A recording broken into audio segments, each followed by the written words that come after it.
Japan time starts right now. What?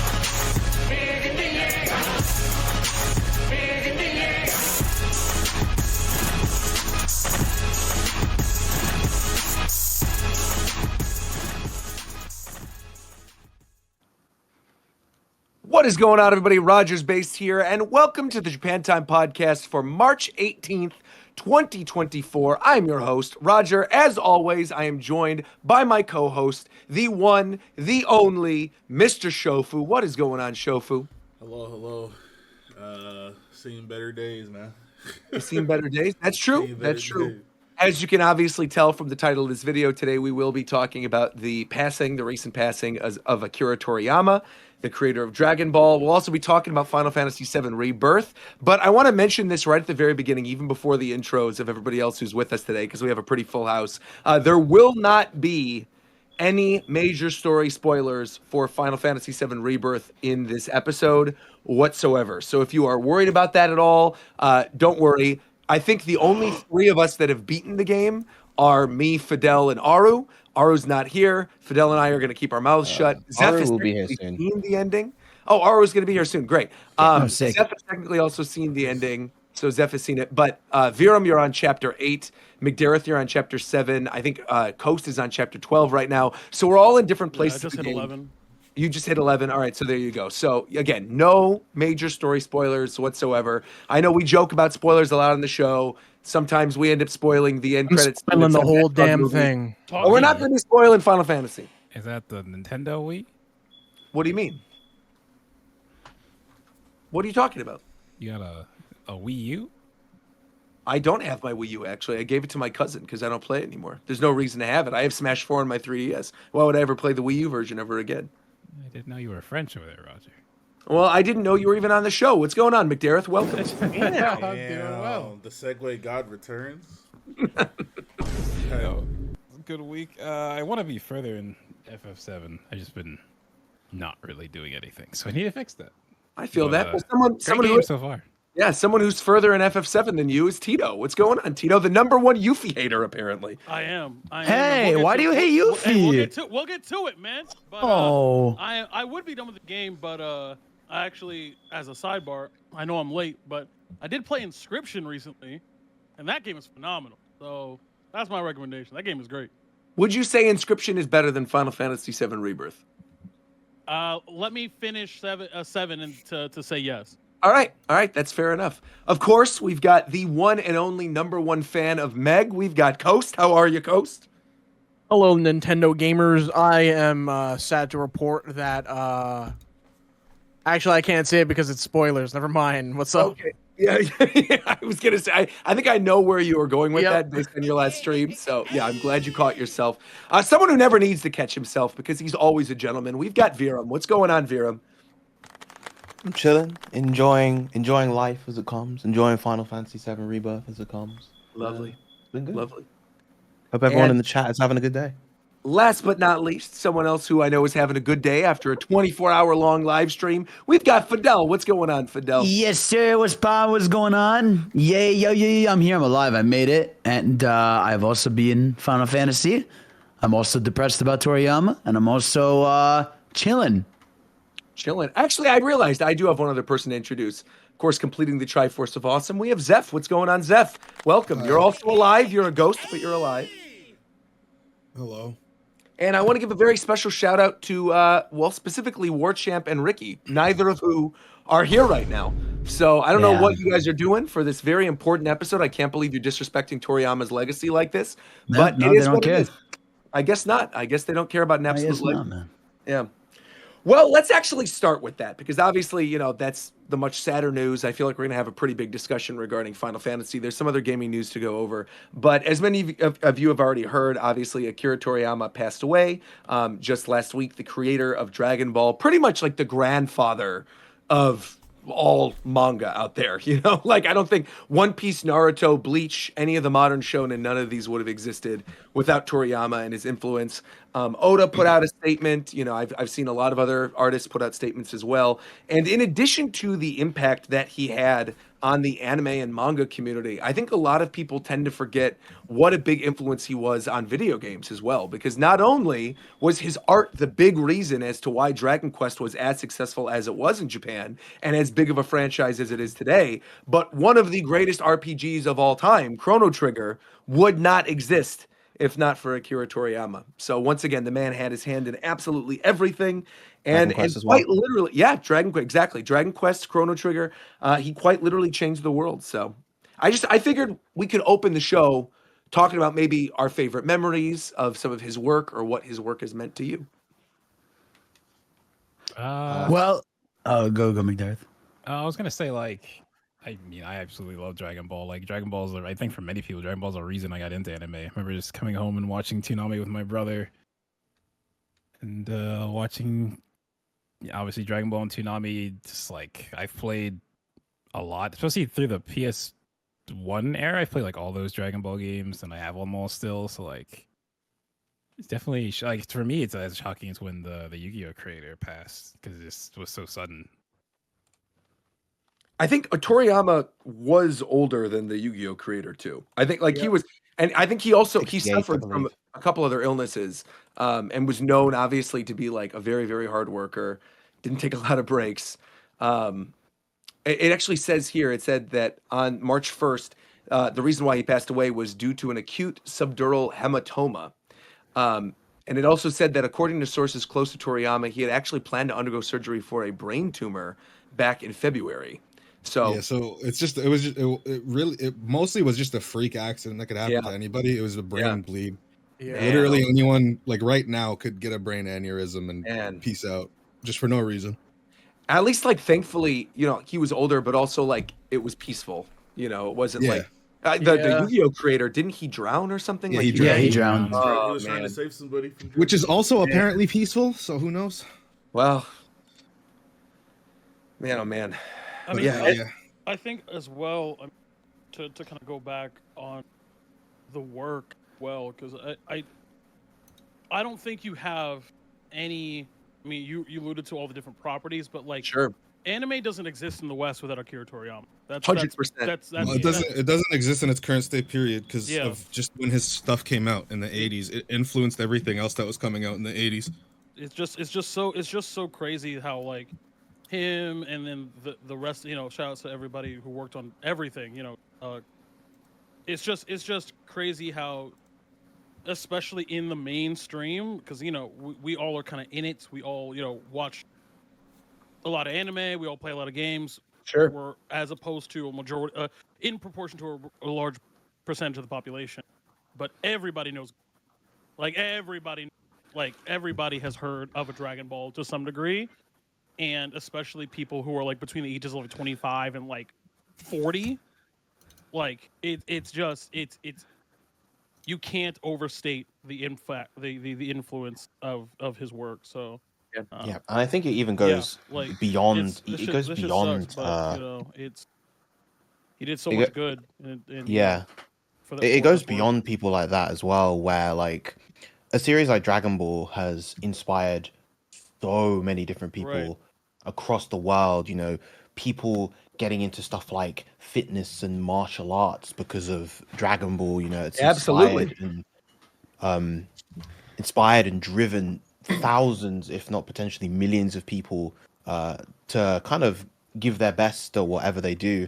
And just being on social media on that day and just seeing how unified a lot of people were when it came to mourning Akira Toriyama was honestly incredibly leaders give respects, multiple world leaders, the El Salvador government, paid respects, like so many different aspects of President of of France. the world. Like just He was also literally, like, on it top of trended. just making a series and other series. He showed that basically the monetary potential of things like this, because he, I think, was probably the first one where his comic series went into an anime, went into a video game, and went into literally every form of merchandise. Films, everything. Yeah. I mean, someone else brought up too. Yeah. In Mexico, there was a live watch party for Goku versus Jiren. Yeah. Oh, yeah. Just how That is massive it was. iconic. Or like that his passing, that Toriyama's passing literally was the day of the State of the Union and trended above the State of the Union in the United States. In addition to, like you guys said, a lot of world leaders actually gave their thoughts and prayers on him too. It's amazing how huge his influence was. And I think the other thing about it, like one of you mentioned that the current landscape of manga and anime in general, like, would not be what it is without him. Again, like, it has been cited by Oda, creator of One Piece, Kishimoto, creator of Naruto, Kubo, the creator of Dragon Ball. Like, all of them have outright said on multiple occasions that the reason why that they are a manga artist, right, is because of him. Yeah. There's a saying in like creative writing where it's like, great writers build upon and break tropes, but one of the great writers create things that become tropes. Right. And like, Yeah. it's crazy how the formula for his form of storytelling is like, so we look at it now and we see all of the derivatives of it, but there's a reason why people like do that. It's because, of course, when because they it worked saw at the time for the first time. Of course, it's so insane. Like, everybody remembers the first time they saw Goku become a Super Saiyan. Like, it's burned into your.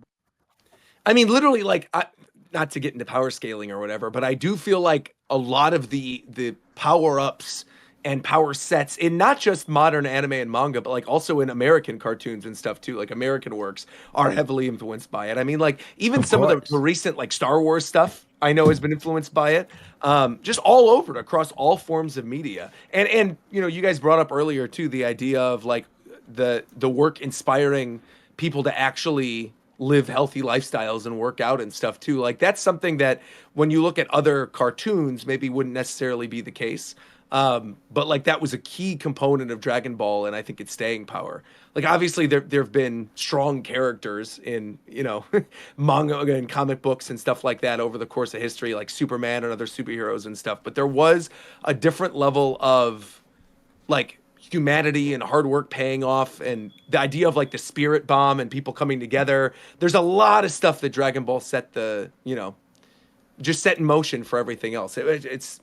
It can't be overstated, his influence. Yeah, literally any time in a game or show when a character senses another character's power, it's because of Akira Toriyama. 100%. Yeah. Could we do a quick thing where we just, off the top of our head, like, list our favorite Dragon Ball moment or just something? I got you, bro. GT's ahead, way better than Super. Yep, straight up. No problem. You're in the wrong crowd of people to try to start like. Didn't he oversee GT? No, GT with GT. No, he made certain designs. Like, I think he made Super Saiyan 4. With GT, right. It was, he had some small involvement with some characters. Like, he basically set up like how it would start, and then he just gave it to that team afterwards and said, "Do your own thing." And then when they designed Super Saiyan 4, he was like, "Damn, that's really sick." And like, he got like a drawing from the person who made it, and he has like this whole written article about like GT and how the process was and his feelings on it. You can probably find. I don't mind GT. Baby and the Shadow Dragons were the best parts of the show. What's the name of the big dragon guy? Omega Shenron. Omega Shenron. Okay. Oh, okay. I thought he had just the regular. He's Sin Shenron and then Omega Shenron. I only didn't like Baby because they already did Majin Vegeta, so just doing evil Vegeta again. It's kind of annoying to me, at least. Okay, but Super Saiyan 4 though. No, Super Saiyan 4 is cool. Super Saiyan 4 is sick. That's all you need, bro. Roger, what's your favorite? Go ahead. Sorry. My favorite moment is definitely from OG Dragon Ball. I think it's the 26th Budokai Tenkaichi with Piccolo and Goku, watching that shit was like mind blowing to me. I was like, that was peak entertainment for me. I still think for me, like this shit had a lot. I've been thinking about this a lot, but I still think for me it's the Gohan Cell final Kamehameha, father son Kamehameha, because that thing just felt like all the emotions are pulling up because Goku's gone at that point. Yep. You're super sad about that. Vegeta gets one more last hurrah and is getting cooked. Trunks gets cooked right there at the end, and Gohan's missing an arm. And like as a kid seeing that, I was like, oh my god, this is insane. And then just pulling that one more Kamehameha and getting like cooked, and you're having Goku in the background telling like, Gohan, you need to do this. And then they just pull off the coolest move of all time, just having Goku in the background while he pushes the final Kamehameha, and then he just like faints with the thumbs up. Just so incredible. I mean, I could list like a 50 million moments, but easily. that to me will always be the best. Yeah, it's weird because I'm somebody who this has been chronicled on multiple occasions. I've talked about this. Like I grew up watching Dragon Ball, but I never watched all of Dragon Ball in entirety. There's like I know all the major story beats. I know like a lot of the big moments. I've seen a lot of the iconic episodes, but like I was not somebody who grew up watching it every single day after school. I was more of like a Pokemon kid, or like even Yu Yu Hakusho. Like there were a lot of other shows that I was watching, but I vividly remember the first episode of DBZ I ever saw. And so that's going to be my choice. And it is when Trunks cuts up Frieza during the Future Trunks. That's one of the rawest moments of all time. And I remember seeing that like on TV and going, oh my God, what is this show? And like, this is incredible. And, obviously, again, I was not somebody who was familiar with the story at all. I didn't know who Trunks was. Like, I didn't know what was happening at that point. But that moment where he cuts up Mecha Frieza. It's the rawest thing ever, bro. It's just so cool. Yeah. Yeah, So I always do like probably my intro choice. character. Which is also the weird thing, right? Is that like, yeah, Trunks was my intro character. Like I saw that bit because I had turned on Toonami, and then obviously afterwards I knew of Goku and Vegeta. It's also and like everybody else, but you got to think how surreal that moment is, because like this is a character we just spent 5 trillion episodes watching Goku fight, and this guy pulls up folding him in one immediately, shot. right, And it's just it makes him the coolest thing ever. Super Saiyan at all the time. It took for Goku to get it. Yeah. So that's my choice. For a while, for me, it was Vegeta's sacrifice for like a really, really long time. But actually, I think my favorite moment, weirdly enough, at this point is when Krillin and it's in Super when Krillin and 18 fight Goku to train. I think that the reason being it makes you feel, it's one of the very few moments. Not few, but it's one of the moments specifically where it rewards you for watching the whole thing. Yeah. Because it allows you to see that Goku is going and fighting Krillin, but Krillin understands the disparity between them and is using what is available to him to compete with somebody who is the strongest person to ever exist. And while 18 is like supporting him, like it's one of those things where it shows you one of the big themes of the whole show, which is strength is in multiple forms. There are multiple ways to become strong. And I just thought that was a really cool moment. But if not that, then definitely the Vegeta sacrifice is up there. Oh, real quick, I also want to introduce and say hello to Aru, because I know she's joining us tonight to talk about Final Fantasy. Welcome. Hello. Hi. We are in the middle of the Toriyama conversation right now, but I know you obviously are familiar with Dragon Ball. Like, what's your favorite Dragon Ball moment? Sorry, boys only for Dragon Ball. Oh my God, that's crazy. It's Women's History Month. Keeping it real and true with the Dragon Ball fandom. What's happening? My favorite moment of Dragon Ball is when they introduced Beerus, because he's the best Dragon Ball character ever. Cap. You're jealous of Choice. him. I was gonna say it's your choice. You can say whatever Yeah, you want. no, I love Beerus. Everything about Beerus Beerus is is raw. awesome. Was Beerus originally designed by Akira Toriyama? Yeah, that was Yeah, his, that Beerus was the is big one deal. of his favorite characters. There you go. Yeah. Right He on. was We it still was keep because better than- Battle of Wait, Gods isn't was such a Beerus big based deal. off of like his actual cat? I have I no idea. I don't. It I might thought- be. Let's look it up. Does It he have a doesn't his Sphinx name- cat? I don't Let's know. see. I'm gonna look it up right now. We's better. Anyway. It sounds like it would be right, but it's probably not. What's Wee's sister's name? Oh, he is modeled after the 14-year-old Yeah. cat currently living with Akira Toriyama. Okay, there There you you go. go. A Cornish Yeah. Rex. All right, cool. Vados. That's super cool. I didn't know Yeah, that. It's it was- cute. That was such a big deal because like we had just after GT in the 90s, like there was no new Dragon Ball content for like almost 15 years, and Sure. then Battle of Gods just brought back the wrong? series. And on Wrong? what you got? The episode Universe with is right Vegeta's there. brother. Yeah, that too. Oh, the you're movie. right. How could I forget? How could I forget? Right, my you're bad. a big Dragon Ball fan? I meant actual, like a canon full thing. Yeah. Oh wait, But technically his before- brother's before out whoever there. Goes next. Can I throw one more in? Actually? Of course. I've seen Dragon Ball all the way through all the times. Actually, one of my favorite episodes is the baseball episode in Super. Oh yeah, that Yeah. one's so good. Yeah, that one's awesome. I think the That baseball one's really episode in Super is fun. actually one of the most fun episodes of the entire series. To be fair, I do love feel like the that. sports episodes of a lot of these kind of anime are always good Yep. because, like, there's a soccer special for One Piece that's also great. No, there's something about like super characters playing like normal shit that's so funny. But it was that, and then it was also the seasoning of, all right, guys, I know all of you have forgotten because you've been saving the multiverse, but on Earth, Yamcha is the greatest baseball player Yeah, to I ever was gonna play. say- Yeah. Yeah. And he's still in the Yamcha pose, laying on the ground, touching home plate. Yeah, that was pretty good. It's pretty good. And everyone's like, what the fuck is baseball? I'm too busy, like, fucking fighting demons and shit. That is a really good episode. Yeah, Any what other about you? favorite? Yeah, I was gonna say. Probably the Gogeta versus Broly fight in the movie. Yes. Ooh. That shit That is the it is peak just- theater experience. Especially just watching that in the cinema, it is just an absolute trip. Just it's so beautifully choreographed, so amazingly well animated. I think like from a visual spectacle standpoint, it's I would say the best fight in Dragon Ball. It obviously It doesn't have is. the same kind of emotional weight that the big climactic arc ending ones does, but it's a movie fight. It's not going to usually.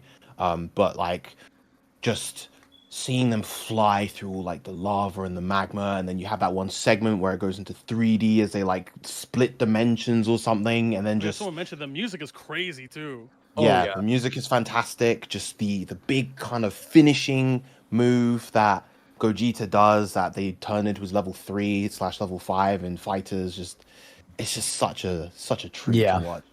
I also, on the topic of that, if I could say one other like thing that I really liked, just because you brought up Gogeta, like that was something that again I saw that movie in theaters, but like as someone who was not as familiar with Dragon Ball as like a lot of other people that were in the theater, there were other things that I was noticing and like that caught my attention that other people just like weren't really focused on because of the fight. And one thing I Music. always thought was really, really cool. No, the music, of course, that you guys just mentioned. But one thing I thought was cool is like how they handle Gogeta's voice. How like when Yeah, they're it's fighting, both of them. it's more it's both of them, but like when they're fighting, it's more like Goku. But when he's like talking shit, it's more Vegeta. Yeah, and yeah, I, no, they- and that you was can very always so clearly cool. hear like when they level up the different Mm-hmm. characters, like who says what and who's more dominant at the time. But yeah, I thought I agree with you guys. That fight is very cool, even as somebody who's more of a casual fan. It just like so many of just famous tropes in media that are just used from like it just got me thinking when I'd say like the idea of fusions, the idea of like beam clashes, the idea of just world tournaments, power scaling, screaming in fights, powering up when a character's about to lose, like just all these things that just Dragon Ball. And I feel like I always say this, I feel like the big difference between Dragon Ball and a lot of anime is like every fight in Dragon Ball I feel like becomes iconic. Just every single one. It's everyone. To this day, I still think even if they haven't watched it fully, everybody knows Goku versus Frieza. Everybody knows Goku versus Cell versus Boo. This fight versus Jiren. Like all these fights become iconic, even if you're not part of it. I feel like a lot of other anime, you still need to be part of the anime sphere or watching that to know it. But like with Dragon Ball, it like transcends every time. It's like, oh yeah, I've seen that fight online, even if you haven't been like fully part of it. Yeah, for sure. Any other Dragon Ball moments? Shofu, what about yours? Oh shit. When Majin Buu's fat ass not trying to share no goddamn pudding, and then Yes, trying to feed everybody. Oh yeah. He really fucked. He really damn near fucked up the whole game for everybody. He beat everybody the fuck up, bro. He really fucked up the We whole got the whole bag. Bro. planet blown over to some goddamn pudding. Hungry ass. That pudding must have been crazy. I have an unrelated question. Yeah, let's hear What it. you got? Do you guys know where to get the art book for Final Fantasy VII Rebirth? It's not out yet. I don't think it's Are out you yet. sure? Because I just saw someone post like the art for like Eris bathing suits, and I'm like, wait, how the hell do you have that? I don't. Yeah, I Is it don't in one of the think it's out collector's yet. editions, maybe? No, I looked online to see if it was in one of the collector's editions. There but wasn't like the art wasn't. book that's in the special edition. No, like here, I'm sending it in the chat. Like they posted this, and I'm like, how the hell did they get their hands on this? Because I want it. I mean, I'm looking on here right now. It says that it's available. Like I'm looking, it's on eBay. It's on Amazon Japan. Find it. There's So like a maybe lot it of only stuff already. released in Japan right now. Yeah. Maybe because It it could've doesn't been. have like an English localization yet. They're like, we'll make it a Japan exclusive. I gotta imagine though, it's coming relatively soon. Like usually they bring. Oh out no! art books pretty All right, quickly. in the digital deluxe version of the game, there's a digital art book, so it's in there. Oh, but they have look at that tweet. They have a physical one. Yeah, that's Oh. not. I know totally what she's talking about. That is a different thing. Yeah, Yeah, but you're I right, it's assume they're on the eBay. same thing. Is eBay trustworthy? eBay, yeah, of course. Yeah. Some of them are. Depends You on just do you the buy tell from? seller. Sellers have Yeah, it reviews depends on and sellers. stuff. Yeah. Okay, then I'll do that because I And really usually need the this art trusted book. sellers are marked as well. Yeah. Yeah. Is this just the natural boy? I guess. Well, I mean, not natural. We can Well, segue it. I was just What? gonna say, yeah. While we're still on the Segue, topic, though, segue. I don't want to segue directly into Final Fantasy yet. There is one other thing I do want to kind of like talk about because I'm not familiar with like how many of us have actually played the games. But since we were talking about like our favorite Dragon Ball moments, I also kind of want to know like of those of us that have played Dragon Quest or of course like Chrono Trigger as well. Like, is there a special thing from that really stands out to you, or like a game that really stands out to you as one of your favorites that you Oh, I hope got one day gets easy. remade? Let's Blue go. Yeah. Dragon. Blue Dragon for sure. Chrono Trigger. Blue Dragon. Oh, Blue Blue Dragon. That game Blue sucks. Dragon, ass. the Mistwalker game that was on 360. Wow, I have not Dragon thought about sucks that in dick, years. bro. I mean, that's fine, but I have good memories with it. So Wasn't there was a DS game that was pretty decent though, if I remember correctly. I don't remember that. I'm pretty sure there was. It just has really bad pacing issues. That's all. My Obviously, answer is Stanley coming out. the Legacy of Goku games. Ah, The good first choice. Legacy of Goku is so ass. Yeah, You can only walk game in is 4 bad. directions. Legacy of Goku 2 is really fucking good though. Is that the one where That game's everything was, really like, good, but it's such Yeah. a grind. Is that the 2 thing? Is that and the game where everything's 3. like fucking round? What? No. No, it's a sprite game, but Let's sprite-based game. It's a Game Boy Advance game. It's fire. Okay, now I'm trying to see if this is. The I'm one- pretty sure also that game is an American-made game because it uses the dub soundtrack. It's made by. I wonder if that game ever got released in Japan because it uses our. I have to I imagine remember it's the. I Or remember the it's- logo that it shows when you boot up the game. I just don't remember the name of the company. Yeah, because it uses like Vegeta's Bruce Falconer theme cells. It's all Bruce Faulkner music. Dragon Ball Z Budokai Tenkaichi 3. I've been on a Dragon Ball game kick. I've been playing a couple. Yeah, you linked one in the chat the other day. That's What actually was what I that? wanted to. No. That's what I wanted to talk about. Yeah. So I tweeted about it, but forgot to tell y'all. Is it still going? Let me make sure. Okay. So, Dragon Ball Z Kakarot is 80% off on CD keys right now. Right. And if you get the deluxe edition, it's like $25, and I think it comes with all the DLC. And it is probably, other than watching it, the best way to and reading it, the best way to experience the story if you're more into playing a game than reading or watching a show or a book. It's really fun. The game that I thought you were going to talk about was that Monolith Soft one, right? Oh, Didn't yeah. you No, that's linked, another like, one I there was- tweeted about. There was apparently a Monolith Um, Soft Dragon Ball Z RPG. What was the? What Yeah, was it so for? Monolith Soft developed a game called Dragon Ball Z Attack of the Saiyans. It has like a dream team of developers on it. It has one of the Megami Tensei composers. It has the field designer from Xenoblade X. It has the dude who modeled, I think, the Bionis and Mechonis on it. It's a pretty crazy DS RPG. Did it ever get like officially localized, or is there just like Yeah. Really? Yeah, I've been playing it. Wow. Yeah, I had no idea. And it it's covers made the by same Monolith saga. Soft. Wow. Dude, how long is it? Like when you were It's- playing through it? Probably it's like average handheld RPG length. There's like post game stuff you can do where it's like it's only the Sand Saga, but there's a secret Broly fight you can do. Oh, weird. Okay. Yeah. So there's stuff like that.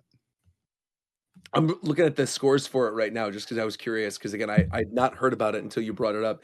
It says the Metacritic score for it's 73, and it got mostly like 7s and 8s. But I mean, for a licensed game, that's actually pretty decent. Yeah. How I'm curious because they're now that like how did the Tenkaichi games score? 3 was pretty good, I think. Yeah, I was gonna say I think they were predominantly in like the 8s. Breaking news. Oh, what's the breaking news? Trinen's Twitter got hacked. No way. Oh shit. He's probably a GDC right now too. That's what did it get hacked by? Someone RPing as Andrew Tate. Oh my goodness gracious. Of course. Oh Jesus Christ. Tenkaichi 3 has an average of 73 and 72 for critic reviews. So yeah, there you go. I mean, so it's around the same then. Critic reviews are like always going to be with Dragon Ball. It's like it's the same I'm game. just surprised that they were being but so Budokai 2 is better, and what's better than all of them is Sagas. So okay. Shut up, Oh God, bro. Tenkaichi Sagas. 2 story mode is actually probably the best next to Kakarot. Yeah, it's very substantial. I was saying on Twitter that was one of the things that disappointed me about Tenkaichi 3 was its story mode was so much more condensed. Yeah. The Kakarot's really good though. It adds, it's you've played it, right, Fadel? Yeah. I love it. I played it in the DLCs. They like do so much with it in terms of just like the visuals for the big moments are always there. There's some cool side quests that give you more time with the characters. One of the dudes from Xenoverse show up. Yeah. It's great. Quick clarification, by the way. I actually don't think his account got hacked. So what this is that Bill Trinen, this has been like a long time coming probably. I think Bill Trinen wanted to leave Twitter, but I think he didn't lock his account. I think he just kind of like deleted it. And when you delete it after a certain period of time, you then get like someone else could take the title. And so it says here joined May 2020 is this other person that then changed their account. No, it says join March 2009. Are we looking at the same one? This says join May 2020. Yeah, I see March. Bro, it's not even May, bro. Are you? This is the one, right? Because I know Bill Trinen's been on Twitter. No, that's not the account, bro. Please They changed the entire thing. Here, I'll get it. I want to see this. Yeah, I'm curious. Also, real quick, what is this thing you just linked in chat, Tito? Well, we were talking about all the people who were saying stuff, and out of all of this, the clip of Stephen A. Smith getting asked on his podcast about who would win, Vegeta or Goku, is the funniest thing. Well, let's watch this. I haven't seen this. Vegeta. Yeah, click The way that. he says Vegeta is the funniest. No, it is. It's right there. No, it's... Goku or Vegeta? Vegeta. I think the Cars one is still funnier, but Bro, he did one. He did one with Goku versus Superman. what really? Yeah. The one with the three EBSC starters. Three Pokemon starters. Oh, with Where Charmander. he just knew Yeah. Charmander was the one. That was Yeah. funny. Vegeta? All right, let's see this. I have not watched this yet. I linked the Twitter for you to look at afterwards. Okay, thank you. At EBSC93 writes, who you taking in a 1 versus 1, Goku or Vegeta from Dragon Ball? First of all, my condolences. I saw the news alerts that this individual has passed away. So the creator of Dragon Ball and Dragon Ball Z, some of the most Why did influential they and put best-selling this music Japanese so loud comics in the of all background, though? time. That is the person that has died at the age of 68. Akira Toriyama. suffered an acute subdural hematoma, a type of bleeding near the brain, they say. This is what word came out from his studio this Friday. So my condolences out to him and the best wishes to his family and loved ones. Obviously, hope God blesses his soul and he's up in a higher place. In terms of who I'm taking, Goku or Vegeta from Dragon Ball, I'm going with Goku. I have no idea why. I'm not going to pretend to have any idea why. I'm just going to tell you, I'm going with Goku. I guess I like his name better than Vegeta. That's basically the only excuse that I have. What was that music, bro? I don't know what the music That's what I is. was saying. It's like that must just be like the TikTok thing where they play the music in the background. That is also funny. Also, yeah, now I pulled it up and you are correct. Yeah, Bill Trinen was indeed hacked by some Andrew Tate person. Huh. Weird. Where I hope he gets his account back, but I also don't think he cares all that much. So we'll see. I think the company he works for will care. Well, I think the company he works for will care, but also he's like third in command. So, you know, who's going to yell at him? You know, who's going to stop me? He could say Andrew Tate related stuff. Okay. This is crazy. Who's going to stop him? All right. Well, anyway, let's get into Final Fantasy. Obviously, we've been talking about Toriyama for a bit, and you know, there's much more that we could say, but let's get to a lighter topic. Let's talk about the game that most of us have been playing. Actually, I want to say one last thing before we get into this, because I do think this is going to be a really big discussion. Has anybody been playing anything else other than Tito and Inscription? Has there been anything else on the docket? Let's hear it. Damn, I actually just forgot the name. No, I've been playing something else. Unicorn Overlord? No. Zeph's been Someone playing else, that. but yeah, he's been playing that. I've also. Skip me for now until I remember it. Fuck. Okay. I've been playing Helldivers.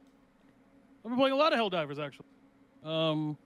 That game is good, but that's something that everybody knows. So, I not hear much to say. that Except game evokes the feeling of playing Halo with your mates, like old school Halo with your mates, better than That Halo sounds does. Incredibly appealing. Current Halo, that is. I don't know like a better way to describe it, but like it's the most like guy who plays video games type game I've like played in a very like, you know what I'm saying? Like it's like that fucking like yeah, for sure. Like that like, oh, we're gonna It's fucking like I feel like it's new age Call of Duty for people now. kind of. It's very much Isn't like, it a PvE game? yeah. No, not in the sense of what kind of game it is, but like the culture it brings with playing with your friends. Oh. Yeah. Well, it definitely has more staying power than all these other meme games that have been showing up. And the thing that they're doing about it is really, really, really cool and how they work. So it's like, for example, when they dropped everybody saw like there was like a leak where it was like, oh yeah, they're gonna drop, you're gonna be able to get a mech. And everyone's like, oh sick, a mech. And they're just gonna patch it. And everyone thought they were just gonna patch it. But what they did is that they did a thing in the game because there's live servers, people, you know, try to take over territories from the different whatever. They go, hey man, all right, so it's in the game, but nobody gets access to it until everybody who plays the game goes and liberates this area. Nobody can get it. Doesn't matter what level you are. So everyone's like, oh, fuck. So everyone gets on the game in real time and works together, the whole player base, to unlock the thing as quickly as possible. And they did it within a certain time frame. So that way everybody who played, whether you helped or not, gets access to it for a weekend. Like it's stuff like that. So I think is really, really. I have how many? I have 58 hours in Unicorn Overlord. Wow, damn, you've been playing a lot of it. Okay. Yeah, I only have 70% of the map uncovered. Woo. That makes me really excited to hear. I mean, I love. I've had mixed feelings on it. I'm back to liking it, but it's really like, I just think it's you can't make a strategy RPG this long. It's rough because there's so many maps that are just like you're here and the enemy is like 5 feet away, and then I just make someone run over and beat the shit out of them. And then there was like a weird point where it got really hard, but I just statted my dudes up and it was fine. But it's pretty good. Yeah, based on, like I said, I'm only about 10 hours in. I've been playing little bits here and there in between the Final Fantasy Rebirth stuff. I haven't really had the chance to like dive in. I think I'll probably do that after I get back from GDC. But so far, I mean, yeah, I'm really enjoying it. I actually like how you strategize in the game. Like I like that it's not on a grid. I like the And I real like- time. Yeah. Yeah, I do But too. Where you can pause it and then move around in different locations and stuff. I think is pretty cool. I also think for as much as people were complaining about it, I think the localization is actually amazing. It's Like I think good. the writing is really, really, really good. Like I much prefer this to them just like, straight up translating what the original Japanese was. Like I think they did a really good job with it. And the it makes English sense. voice acting is really good too. Yes, it is. They're using a lot of the standard voice actors that have been in stuff like Final Fantasy recently, and a lot of the big budget stuff here in North America. So yeah, overall, I'm very excited to play more. I don't think there's any chance this is going to top Rebirth for me this year, but this is definitely going to be, based on what I've played so far, up there in my top games of the year. Yeah, it's fun. As a strategy person who likes Vanillaware, Definitely takes Nice. learning though, because it's so. Oh, it's yeah. very much its own thing. I mean, there are also tons of menus in that game. I think more so even than your other standard traditional Yeah. strategy game. I mean, like you look And at you got to something like read that- like all the equipment. To make sure- yeah. everything. Yeah, it's not like a tactics or a triangle strategy where you just kind of know what each unit can do. Like every unit can combine with other units, and then each of those combined units have different power ups, and then there's And, also like the- kind of a the- gambit system. Depending on what units you put in a squad, like they'll have different mobility. Like if you put 4 Cavaliers, you can like run across the map in 2 seconds. But Right. if you mix and match, it'll slow them down. There's all kinds of stuff. Yeah, it's really good so far. Viram, did you say you're playing it as well? Not yet. Okay. I'm a take my games one at a time thing, so I'll I- play it after I play Rebirth. I heard someone else say that they were playing it. Who else was playing it? Was it Tito? No, maybe? I chimed in to say that Zeph was playing it. Got it. Yeah, I Okay. was muted. That's why I thought I heard your voice, but I wasn't sure. Yeah. All right. Well, with that being Oh, said, one other then- thing, real Oh, fast. okay, go ahead. Grand Blue Fantasy Relink got an update, and they added a new, basically, end-game boss. And it's actually, as a Grand Blue fan, it's really cool how they realized what was seen and still kind of is a very pivotal character in like the story of the mobile game, and like turned him into a battle in Relink. He's also pretty hard. So it's pretty cool that actually they pushing something that's actually kind of difficult in that game. So if you've played Relink, there's a pretty cool update you can go play.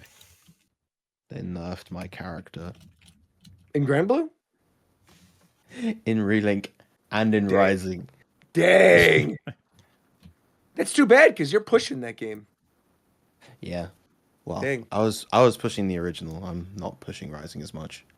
I want to push it more, but I don't have the same love for it. I feel that. You don't just want to push something for the sake of doing it.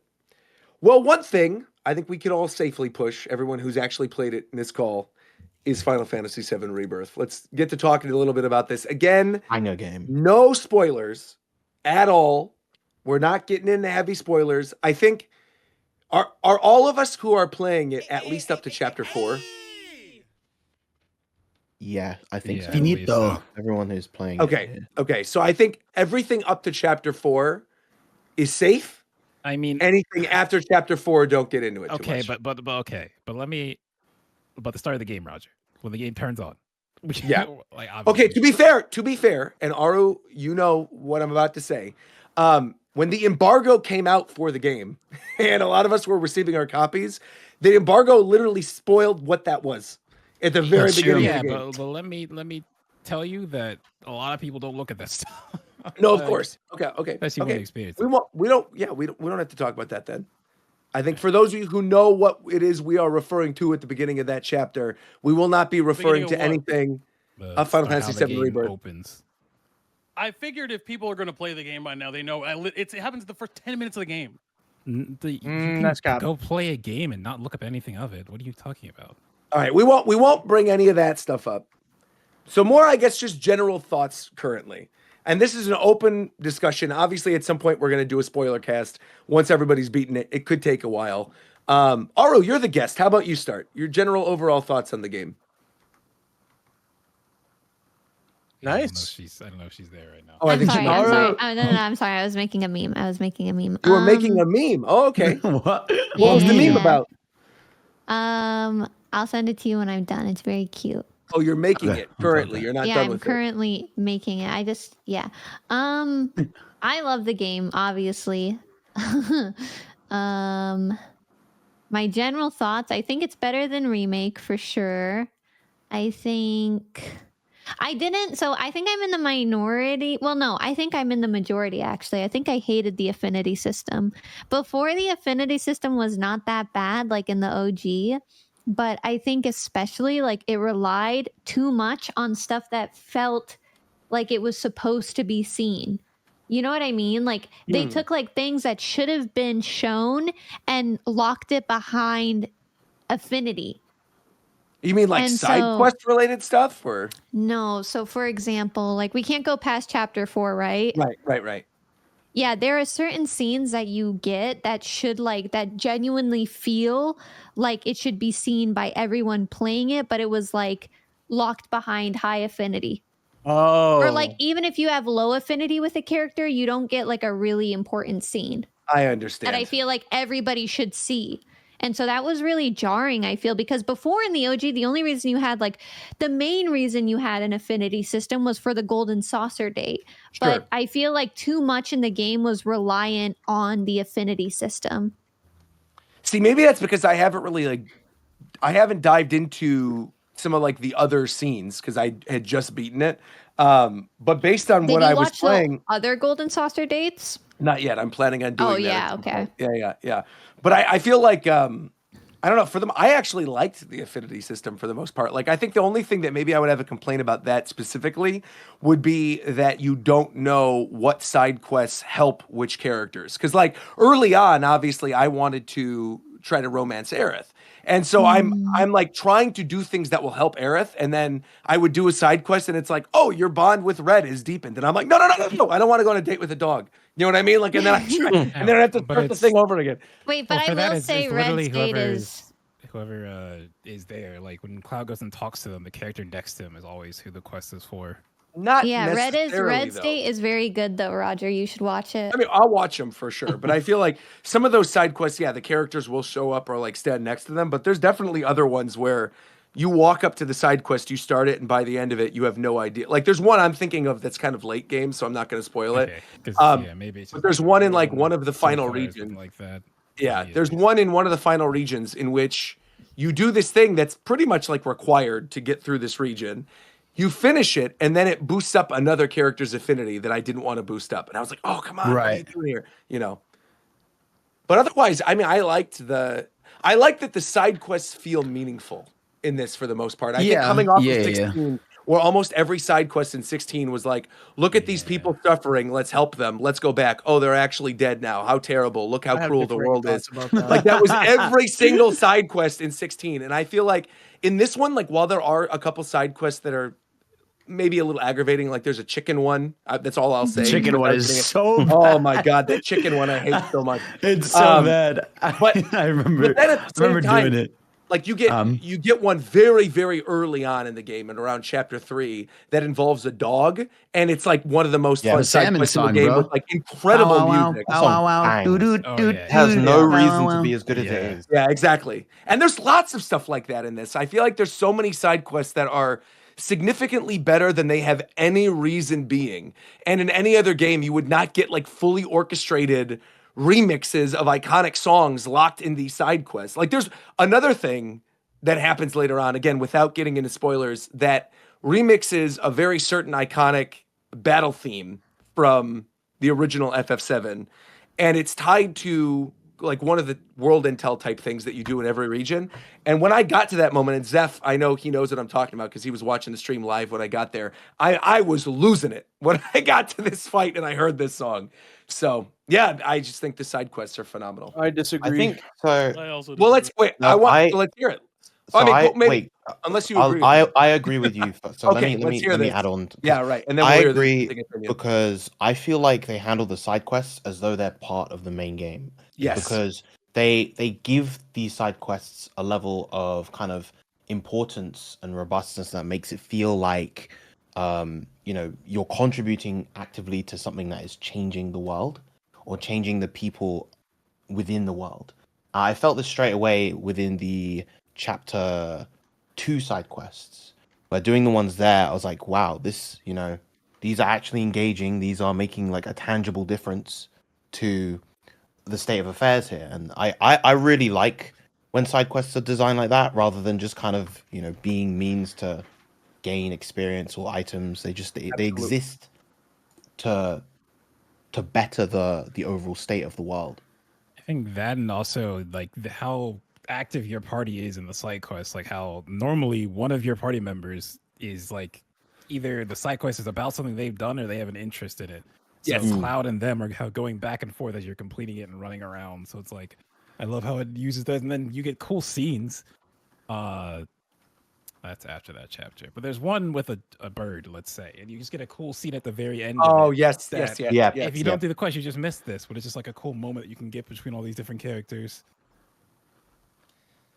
Yeah, I mean, the dialogue, I also think, like, you just mentioned it a little bit, is also really good in a majority of these side quests when you're running to whatever the next location is and you find out more about this iconic character. Like, there's one that happens a little later that's in the game with Barrett, just sort of talking about, like, his current life and things that are going to happen in the future that I found really, really fascinating. I also think, like, I always liked Barrett, but I feel like Rebirth made me love Barrett. Yeah, I agree. I agree. And in a way, I was not expecting when I started this game. I did not think I was going to go into this being like, man, Barrett's one of my MVPs. Like, I love him, but I really do.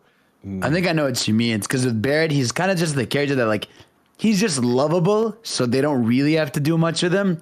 Like, he's already just like the lovable, just big dude, just chilling out with everybody. But in this game, they like go out of their way to make sure you understand why he is so lovable. Well, what he's been through. Barrett's comedic relief without that being his defining character trait. You know what Exactly. I mean? Yeah. Like, he's like way born more like depth that. Yeah. to him, and he's way more reliable. Whereas, like, I feel like with comedic relief characters are like, oh, okay, well, you're just going to be comedic relief, and there's going to be no depth to you whatsoever. Whereas, like, Right. Barrett's not like that. Barrett has so much to him that, like, he's a really funny guy, but that's not his only defining trait. Yeah. No, because I feel like Barrett is. I feel like I'm comedic disagreeing relief with everyone by here right being- now. I feel like Barrett is a foil to the actual comedic relief, which is Yuffie, right? Like, I feel like the funniest moments with Barrett come from Him and Yuffie. almost making fun of Yuffie. Yeah. That stuff is adorable. I'm surprised though. So, like, obviously Viram and we're in agreement. It sounds like McDareth, you're in agreement with me. I think Fadel, you might be in agreement with me as well. I do want to hear, like, the dissenting opinion from, like, Coast and from Tito, why you guys don't like the side quests as much. Go ahead, Coast. It's not that I don't like the side quests. There are definitely a lot of side quests that I think are good, like how you guys pointed out. Like, there are interactions that definitely show sides to a character that you would not regularly see if you just do the main story. I think my main gripe with the side quests is that a lot of them are very similar into what you actually do, and the overabundance of them. Because after a certain point, if you're playing the game how I tend to play my games, and by 100%ing them, there are a lot of side quests to do, and after a certain point, it's kind of just, it becomes less of a novelty and looking forward to those aforementioned scenes of characters being funny and all of that, and more to, man, I really don't want to do this again because I literally just did it last chapter. When you're saying that, do you mean like the world intel stuff, or do you mean like the actual side quest? Both. I'm actually even more upset with the world intel stuff because there are certain quests with Chadley that give you information that you would otherwise miss if you did not did it, that I think is very vital to the game if you've been playing Remake, and I'm like just bewildered why it wasn't in the main story. Like, I don't get it. I will say the one, without spoilers, again, the one that I would say, if you're new to the game, that you should focus on in terms of the world intel stuff that you should always do are the proto relics. I think those are the ones that actually do have ties to the story. They're usually more different than some of the other ones. Each regions is very different. Like, you're not just doing the same thing over and over again. There's one region where you're searching out for certain items. There's another one where, you're doing Fort Condor stuff. Like, I think those are the ones, if you're going to focus on anything in each region, I would say go for that. And then I think the towers as well, because I think it's super important for fast travel to, like, open up the map and see what you have available.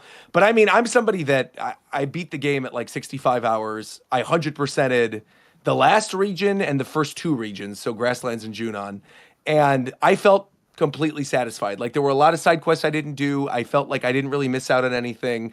I'll probably go back and platinum it at some point, just like in my own time, but I'm in no rush. And I feel like I'm almost happier that I beat it and then can go back and do some of those side quests, because now I have like New Game Plus and I'll just be able to rush through some of that stuff. Like where it won't be as much of a chore or as much of a grind on some of those. Also, the game, like in a very fun way, sometimes it almost feels like half of a Mario Party game with how many mini games there are. Oh, there's a like lot. there is. Yeah. I think the total mini game count is like 30 plus. There's way too many. There's I way like too it. many. I think, like a lot of Ghost- them, but man, there's a lot. Like I'll say right now, Queen's Blood is amazing. Yeah. Give me a Queen's Blood is standalone. fantastic. Square I Enix, think- give us a standalone, Yeah. please. I like think most as of the someone- mini games. What's your favorite? What would you say? Queen's Blood, easy. Yeah. Okay, Did okay, you? okay. Because you did all the Queen's Blood stuff that I'm assuming Yeah, too. I did. Yeah, I did as well. I did all the side quests and all of the mini games. And I also feel like on the topic of Queen's Blood, if you are going to choose to do something else that is interesting story-wise, I would also say do all the Queen's Blood stuff, because that ended in a way I was not expecting. Turns to a at all. Yu-Gi-Oh plot, basically. Very Yeah, cool. yeah. When I It got ended that very cutscene, I weird. was very confused. Like, Right, where is this going right, now? right. It ended very weird. Back on the point though of the Barrett thing. Yes. Yeah, I don't know if I fully agree with that. I feel like while Barrett still had that comic relief aspect to him, I feel like his character was just limited back in the time of the game's release, where you didn't have the technology or the ways to fully portray him like they are now. Because I feel like they still try to do that with dying and all of that in OG.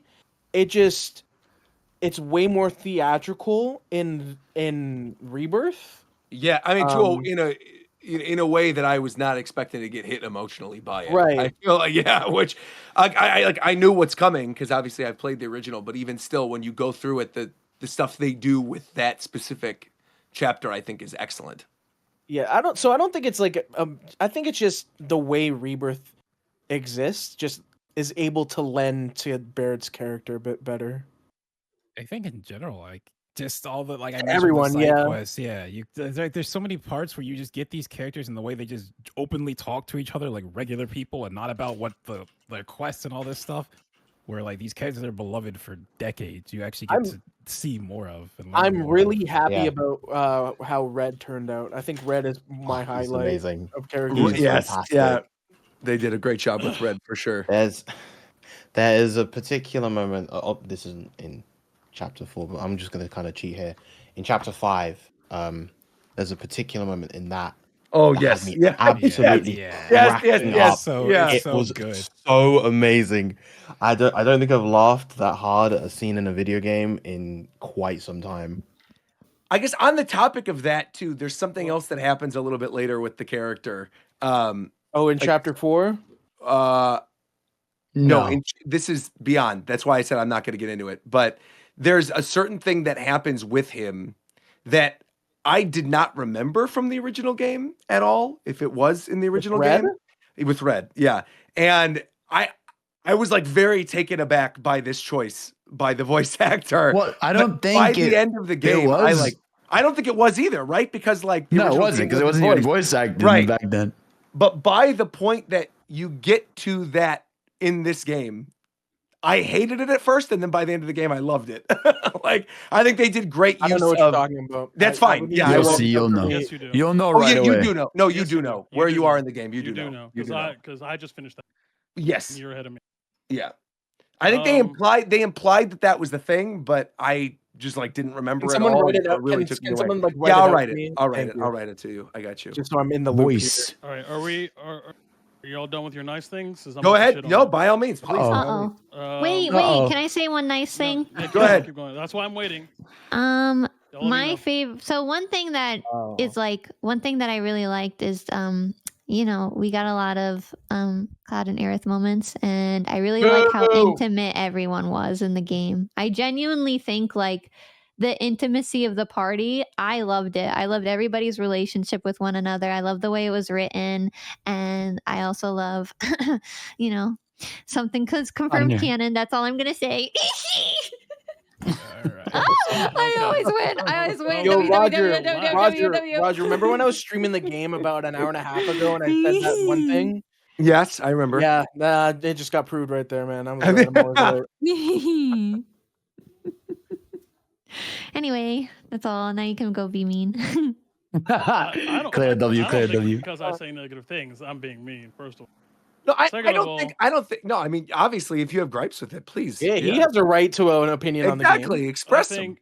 Okay, so first of all, I think most of the side quests are dog shit. So like, I don't and I think the reason being is I think what Coast is alluding to the feeling of the more you play the game, the worse the side quests become. They lose their novelty because you're doing other stuff that is analogous.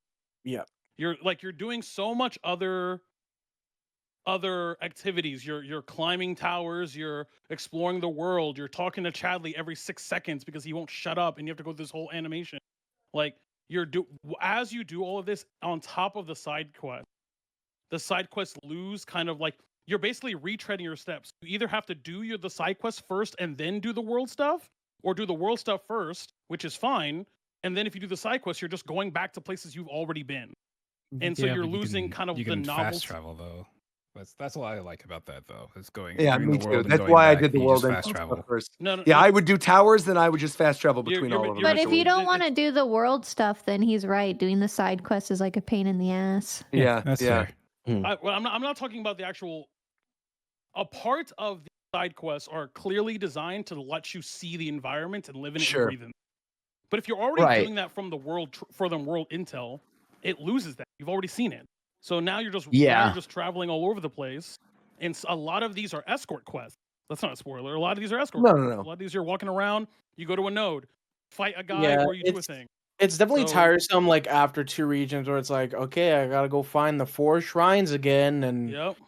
Yeah, I mean, I feel like this is just every open world is just played with this issue. I don't Yeah. think I've genuinely ever played an open world that knows how to do this perfectly. Every open world, like, that is big, just attempts to do the thing where they give meaning to side quests, but some of them just end up being the, hey, I can't find this thing. Can you go get me this thing? And you just go all the way and you tediously find the thing.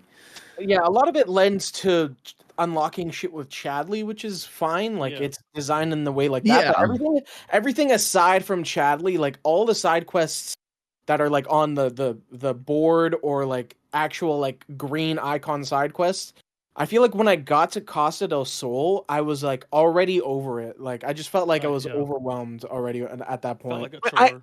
I see some people saying in the chat that you can't skip the cutscenes. What are you talking about? You can definitely skip. You the can cutscenes. skip what Chadley says. I did my whole playthrough. Yeah, I was always doing that. I don't Like understand. live on stream, I was Dude, My issue I is don't that Chad, understand. There's a whole animation for Chadley every time. Like why? Yeah, why yeah, can't he why? just pop up in the Yeah, fucking the ear? second and do- time You mean like- I heard him you say mean every time you go to the little "Excellent work, springs?" Cloud," I'm like, shut sure. up, bro. I wanna Shut show up. my Yeah, it screen. should have been a So- corner thing. Sure. So there's that. And don't even get me started on my always fucking talking when you're Oh, trying to well, do these battles. especially when she's Oh talking my during like God. the fight scenes. It's like Oh, there's yes. fighting, there's Oh, music, and yeah. then there's her talking then- enough. Like it's too Oh much my overstimmy. God. Yeah. She's giving a whole ass Pokedex entry during a fight. During You know, the- yeah. this is the blah blah blah beast. This guy knows. I'm like, It's not even- You not have to even her. redo the That's fight an because you instrument. missed out on like one of the challenges. It's not even just her, it's the game itself. If you're in an area with a bunch of people and you're like, hey, here's this part where you have to follow a character to an area to like progress the main story, and you're walking in this like crowded area and 8 NPCs are talking at the same oh time. yeah, this isn't the And I'm original like, too. bro, In towns, what they don't care. The I NPCs know, just like, all like, say why 50 is that a things. choice? I don't get it. This many voice actors did Oh, not no, I need like to that. make $30. I Like, it's actually, just- I'm with Viram. I also like like it. that. Yeah, I it makes like the the world world feel building full. aspect of it. Yes. Well, I think also I like feel it, but I don't like that. Like on the corner of my screen, 50 text boxes Right. are just there Yeah, because that- everyone's that makes talking. the at One the thing same I do time. agree with, I feel like the My stuff definitely should have been just like a corner thing. But if you ever actually listen to some of those, like I was having a good time. To the Some point of them where are like, funny you would for say something sure. And I was laughing, and I'm like, wait, I want to beat this in the correct time limit, but she's yapping the entire time through it, and so you Yeah. have to pay attention. You know, you have to do it again later or something to hear what Yeah. she's saying. But So You know what so I that's- learned? Go ahead. I learned something until like the very end of when you're able to like stop doing it. The Chadley things, when you're doing the things to like help you get the summons. Yeah. I learned that every time you like attack one of those guide rock things, it gives you additional lore on the summon, and I was never doing that. And so I missed out on a bunch of lore. Yeah. It gives you lore. And they also make them weaker so that when you fight them, Yeah. it's easier. Well, that's just if you just complete it. Like I'm saying, like when you're trying to Listening find to path it. to it, Yeah. if you break those guide rocks, it gives you lore, and I just never knew that. So for me, that's a big problem with the side quests. And when I say side quests, I want to make sure that I'm talking about the green quest specifically. That's like right. Okay, I just want to make sure that Carl. Yes. The Queen's Blood stuff is fine. It's fun. Like whatever. Sure, everyone knows it's fun. Okay. The thing that bothers me the most is somewhat spoilery, but it's also a general comment on the whole thing. It might change if I beat the game. However, I'm 2/3 of the way. I'm in chapter 11, so like, I'm almost done. Yuffie might be the most annoying character I've ever played in any game ever. Come on. No, I disagree. Come I think on. She might be the most grating, annoying character. No, she's fire. Yo, you know what, She's Tito? only annoying in the fucking desert. That's it. she's also, I think her whole point is to be the cringe little sister. Yeah, like, of that's course, literally of her course. character trope. Like she, She's So I there's find that certainly been annoying, more. but I could name 5 right now that are more annoying. 5 from Skyward Sword. Like you What have a did I say? I said 99% I chance. played. You haven't played Skyward Sword? He doesn't No. like Zelda. She was Oh, way that's right, I worse in the forgot. original. In the OG, she was unbearable. I mean, I couldn't get through the first hour of the original. Fine, I understand. But when I'm playing this game, the only saving grace, and I don't know if we're gonna talk about like the gameplay. She's broken. She's broken. Oh, she is. She's the broken. best broken. I love it. So that saves it a little bit, but there is a particular part in chapter. I'll get in the later chapters between chapter 11 and 9, where not spoiler. It's not even a spoiler because it's just later in the game. Because I want to make sure that you guys know what I'm talking about. Okay. Where we're talking about Barrett. There are the last, I believe it's the last or second to last proto relic quest line is probably my favorite section of the game. Yes, that's one of the ones I was referring. In Cosmo Canyon. Because obviously we all know Cosmo Canyon's in the game. It's not Yeah, I was upset with that. That's like kind of my point. Yeah, I think I really like that quest line story wise, even though the game sucks. Yeah, it's like that should have been a part of the main story and not a fucking agree. relic thing. Don't you think the reason why it wasn't though was because of the minigame itself? Nope. Like you could have done that without the minigame. That's what I'm saying, right? Like that, but like that's where my complaint came in with that bit is that like it's important to the story, but that minigame of most of the minigames, like I like the gambit system. I like Final Fantasy 12, but like that was not it for me. That was probably my least favorite of the. The first one when you're in when they when they're blocky. Yeah, when they're all blocky and shit. Oh, Fort Condor. Yeah. Fort Condor is fire. Fort Condor on hard is straight ass. I'm sorry. Yeah, I was gonna say I also don't like it on hard mode. That was pretty easy. I'm not gonna lie to you. Maybe I just I got like- lucky with my On foundations, hard? but yeah, I beat all. Yeah, it wasn't too What bad. was your- Not that hard. Did you normally focus on ballistas or did you do like actual? I think I was like on one of the later the first ones. I tried the ballistas first time. So I go, this is pretty good. Right. So I put them Yeah, down, right. and then I played around them. And then when I got the hard, I just like planned around and used them in some parts, and then just figured it out. There's So then only it takes one me a while. game that's way worse, and I already know what it is. Is it in I a don't part know. we can't talk about yet? I mean, if we're talking about, I think the one I just said is the worst one. no, I know which one's the worst one. It's not even spoilery, really, but Let's I hear mean, I it. like this is Fort just Condor gameplay. more fucking in Chocobo intermission. Rings is fucking dog shit. Oh, the The Chocobo races I thought were fun. No, No, not he said the rings. rings. Rings. I don't even know what that is. No, yes you do. Oh, yeah, It's- no, it's in the Cosmo Canyon. It's the mini It's a game where you have to go airdrop. through the rings, Roger. Dog shit. You get the points. Oh, yes, I don't like that. Yeah. Yeah, that one is not great. No. I get what you mean. But again, this is just a general thing. Again, I don't want to speak on story and characters specifically Of course. until the game is over, until I finish the game. However, this let's hope the thing I have a complaint about, whatever. But as far as what we're talking about, side quests I feel like just punish you for playing the game. Like the more you play the game, I feel like the worse they get. But the pacing of the actual game, I actually don't even think is that good. Like, because it feels very much so. When I say that, I'm talking about the gameplay pace specifically. So you go into the game in the first the main story. No, I'm talking the overall pacing of the game, the way it's structured. Right? You go into big area, you unlock big area. They put a tower right in front of you, right? In every part. Sure. They say, hey, you want to get this tower? Then they say you can go here or you can do this. Again, you are brought with a choice of, do you want to explore the area? You could do whatever. You could do whatever. You could do whatever. That's fine. Okay. But then, it punishes you for playing the game, because if you go through the story and just blitz through the story, you lose a lot of really, like what Ghost was saying, a lot of really good lore that might add to the story, and often does. But if you do all the side stuff and all the chatty stuff, and then do the main story, or then do a side quest, then you're just rehashing and you're losing a lot of what the appeal would be about seeing all these new environments. So it's very weird, like, because it feels like the game doesn't know which order they want you to play it in. Can I like add some? Okay, so I get that, and I saw that with someone. Oh, it was Wisdom actually. So when I was streaming like Xenoblade 3, because it took me forever to play that game. So that's one of those open world games that you just run out, and there's almost too much stuff to do. So I spent like 20 or 10 hours just running around a zone before I kept doing the story or something. But like, I was doing side quests in that game, and the side quests in Xenoblade 3 are like this to the 10th degree. Like so many of those feel like they should be main story. 110%. Yes. I think coming off of like games like Xenoblade 2, coming off of games like Xenoblade 2 and 3, like I think I'm just immune to side quests feeling potentially long and exhausting, because especially 2, there are so many, and some of them bad, bro. I honestly feel like forever. Yeah, 2 and 3 I think are 3 in particular was the one that, as I was playing through it and doing it on stream, because like not everybody likes streaming RPGs and strategy games and stuff. I do, but that game specifically, as I was playing it on stream, I realized, for the rest of my time ever streaming RPGs or strategy games, if I don't feel like doing a side quest, I'm not going to do it.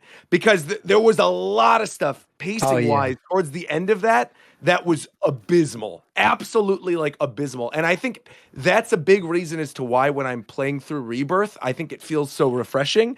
And I think that maybe, those of us that play the MMO can attest to this as well. Like, I feel like that aspect of it where they felt repetitive and worse as you go on is like how I felt with 16 as I was playing it. Because I think the further you got into 16, it then got to a point where I'm like, I really do just want to get to the end now. Like, I actually am done.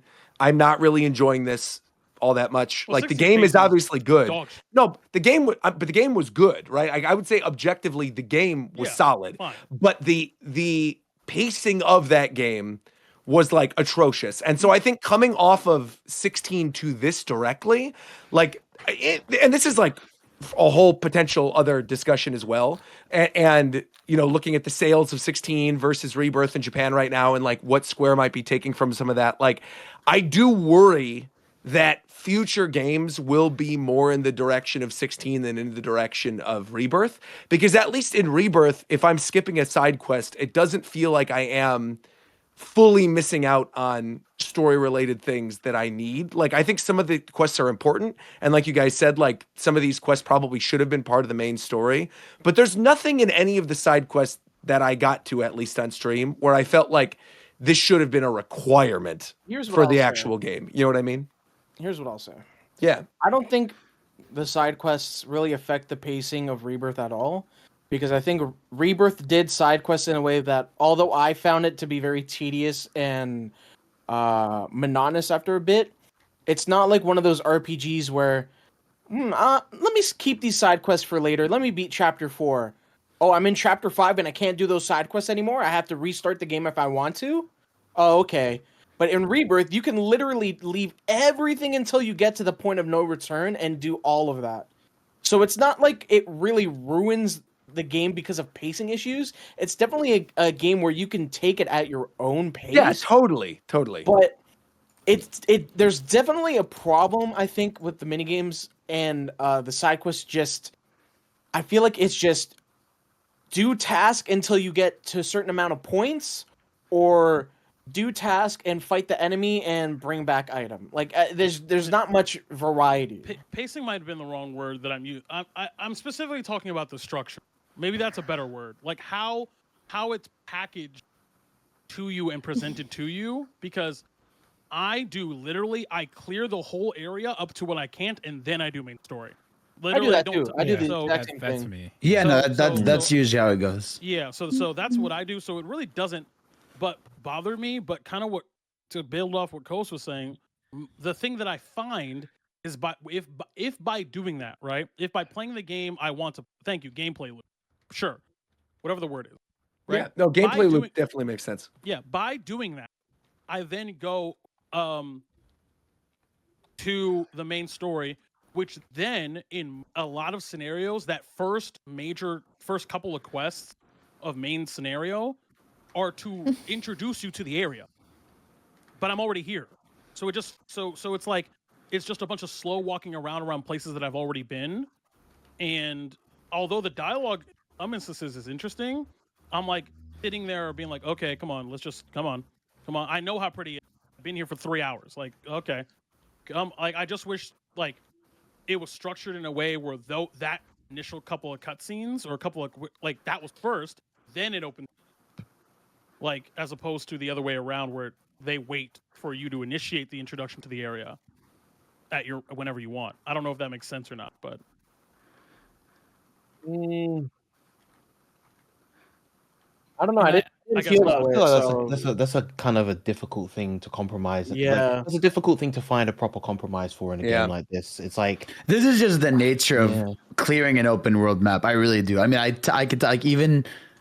I feel like at best, I feel like maybe Breath of the Wild, Tears of the Kingdom are games where it's like purely your exploration and that's the reward. Yeah. Which do it the best. But any other open world where it's like it's typical like side quest, tower clearing. This is just how it is if you're going to 100% it. Honestly, as we're talking about it, I think I figured out what it is. Is the thing that Breath of the Wild and Tears of the Kingdom excel at is that beyond your main quest at that time, when you open up a new area in Breath of the Wild, it doesn't immediately ping you with every side quest 50 on the map. things. Like, here's your yellow little pings. Whereas in something like the Spider-Man games, you have all the little icons that are on the map. In something like this, you have the little green quest things and all the little world intel things. I think by the nature of having that stuff visible, I think humans and players want to go complete that thing to mark it off the check mark. Whereas if it was just invisible on the map, I don't think people would be as bothered by it. 100%. I will say something with this one.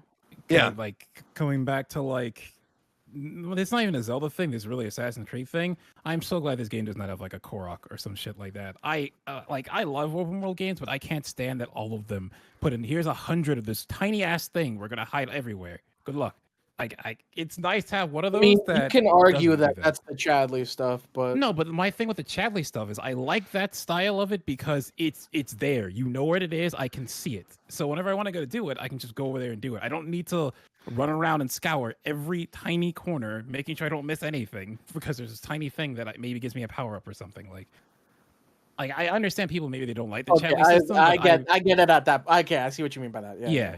I much prefer that the game says this is what you can do on the map. There is an endpoint, and it's not like I'm scouring for these tiny little things that most of them to do is to fill the map.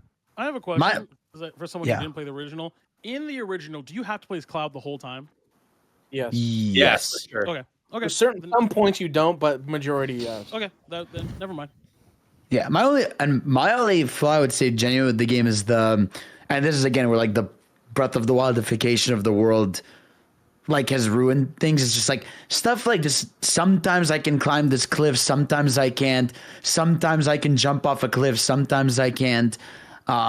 It's awful, and it's like especially apparent in I won't say the name of it, but it's like a forest area. It's like it's like egregiously bad. And it's like that stuff is so frustrating, especially like when there are later chocobos that allow that. I'm like, this is just annoying. It's like, it's annoying that it's like sometimes I'll be able to go over this gap using this thing, but sometimes I can't. And it's like that pick and choose when I can and can't go up something that like can be annoying sometimes, because then I just have to go all around, figure out the way to get up there. That's like my one issue with the I also agree with it's a you with finicky chocobos. Yeah, because I think it's 100%. I get why from a gameplay perspective they made it where like all the chocobos in every different region are a different type of thing, right? They all can do something else. But I feel like once you get that one in that last region, I'm like, oh, I wish they all had this specific thing. Like I don't want to use any of the other ones again. Yeah, it's like it almost like makes you think like, damn, this game would have been significantly better with this, because I genuinely feel like there's no reason you shouldn't be able to jump off like most cliffs. I feel like if there was one they really didn't want you to jump to, they could have then blocked it. But I feel like every other one, they could have just let you hop off it. Yeah, I mean, there were definitely parts of the second half of Junon where I'm running around on the map and I was thinking like, oh, I could totally climb up here. And it was like, oh, no, actually you can't. Nope, you can't. Yeah, but sometimes you can. Like that's the jazz is. Sometimes you can climb up. Which is so funny because like you're just seeing these cutscenes where Cloud is doing these crazy triple jumps in the air. And I'm like, where's this? Yeah. It's definitely an engine issue. And there's like another issue I have with the engine as well and it's definitely the lighting. Yes. Where it's sometimes really dark and sometimes really bright. I loved how it like lit up the environments, like forested areas, like the grass. Like I was blown away when I first got out of a car, and I was like, "Oh my god, this lighting's amazing." But then I started to have a lot of issues where if I'm entering a cave or anything like that, it gets really dark. And then if I'm leaving, it like I get flashbangs. Right. And then there's other things like even the screenshot that you have up on the stream right now, like shadows on faces. I don't know if it's a thing because they're having issues with performance mode, and I'm playing on performance mode. And that is 100% it. I'm playing performance mode as well. Sometimes the faces just do not look natural, and it's definitely because of the shadows on the face. Yeah. Oh, you mean? Oh, sorry. No, I'm not actually playing performance mode. I'm playing on graphics mode. Yeah. So when you're talking about, I understand. I played on graphics mode. I was graphics mode, on right? Performance mode. No, but then you switched it, right? I was able to recreate. No, I played on no. I was able to recreate a thing where in Costa del Sol, when you're on the fucking wheelie shit, if you speed up on a straightaway and immediately turn around, your party will literally do the stretch gummy Luffy neck and zoom to you. Really? It's Luffy with the gummy neck, bro. Like it's crazy. I had Barrett and Aerith at the time. I would zoom and then turn my camera real quick, and they would stretch the engine would literally stretch them to be right behind me, and then their head would snap after. It was so weird. Maximum Fury. I gotta find the fucking. Another issue that I have. This is just like me being semantic, but it's such a big issue for me because it's just after experiencing one game, I expect it to be better in all these future games. But the fucking photo mode is so dog shit, man. It is so bad.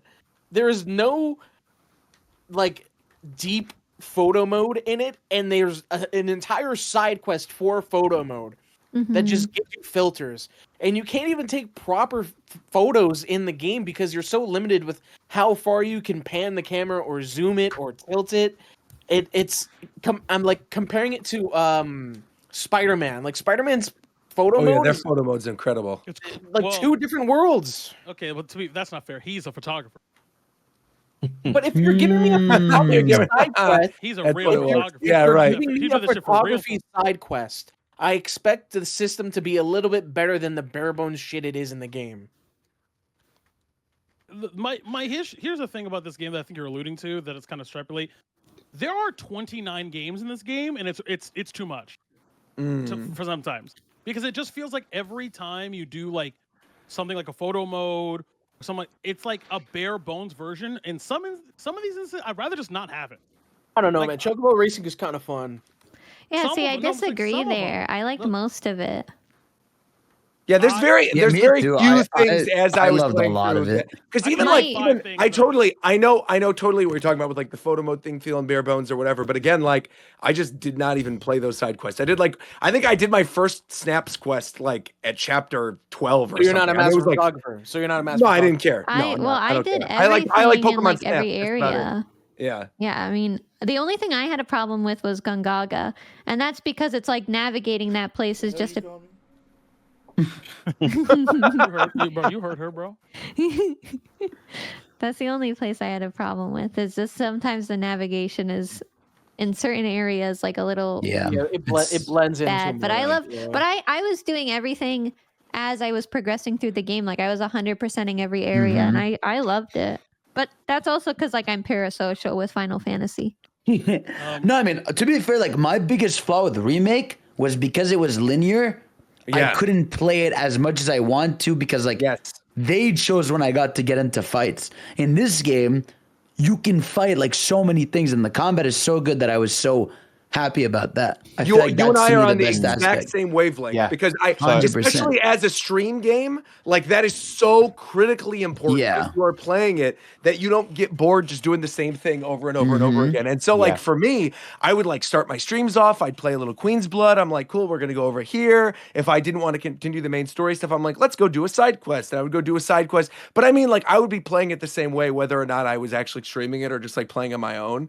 And that being able to break up the gameplay in that capacity, I think is like so important. And having that massive amount of minigames there, like, yeah, not everyone is necessarily going to click for you in the same way, but I feel like that's kind of the same way with something like a Mario Party, right? Is like not every minigame in Mario Party is your favorite. Yeah. You've got a couple favorites that you'll play over and over and over again, or that you'll purposely choose if you're playing, with other people. And I think that was kind of what at least after hearing what the developers were talking about it, like at some of the preview events and stuff, that's kind of what they intended, was having it where you have enough that can break up the monotony of just like going from one thing to another thing, and that you can sort of play the game at your own pace. I think the other issue with it, which is kind of like a double-edged sword with the world we live in right now, but I feel like this also would not be an issue if the internet.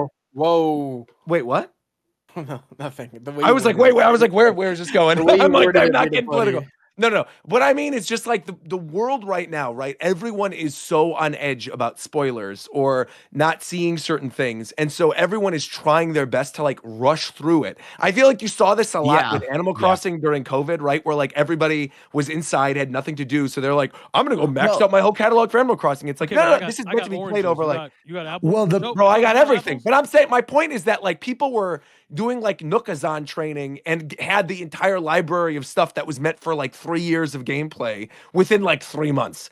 And the game is not intended to be played in that way. Like the game is meant to be played casually in bursts over the course of a long period of time. And I don't think most people who aren't content creators or people who aren't like hardcore gamers are playing this to beat it immediately, right? Like I think like most people are playing it a couple chapters at a time. Yeah, it's not just that right away. Yeah, it's not just that. And like I think an art gets this without saying anything. But it's like I think the big thing about this game from the first game is we know this is FF7 with changes, right? And No, whatever. very good changes. Whoa. Let's not get too much into. We'll get into that in the round. Yeah, we'll do a spoiler cast. Yeah. The way to say it without saying anything is because there are some, changes and what you think and don't think is going to happen, especially if you're a hardcore fan, you feel the need to get to the end because you just want to know, if X, Y, and Z happens this way or that way. Right. I think this game...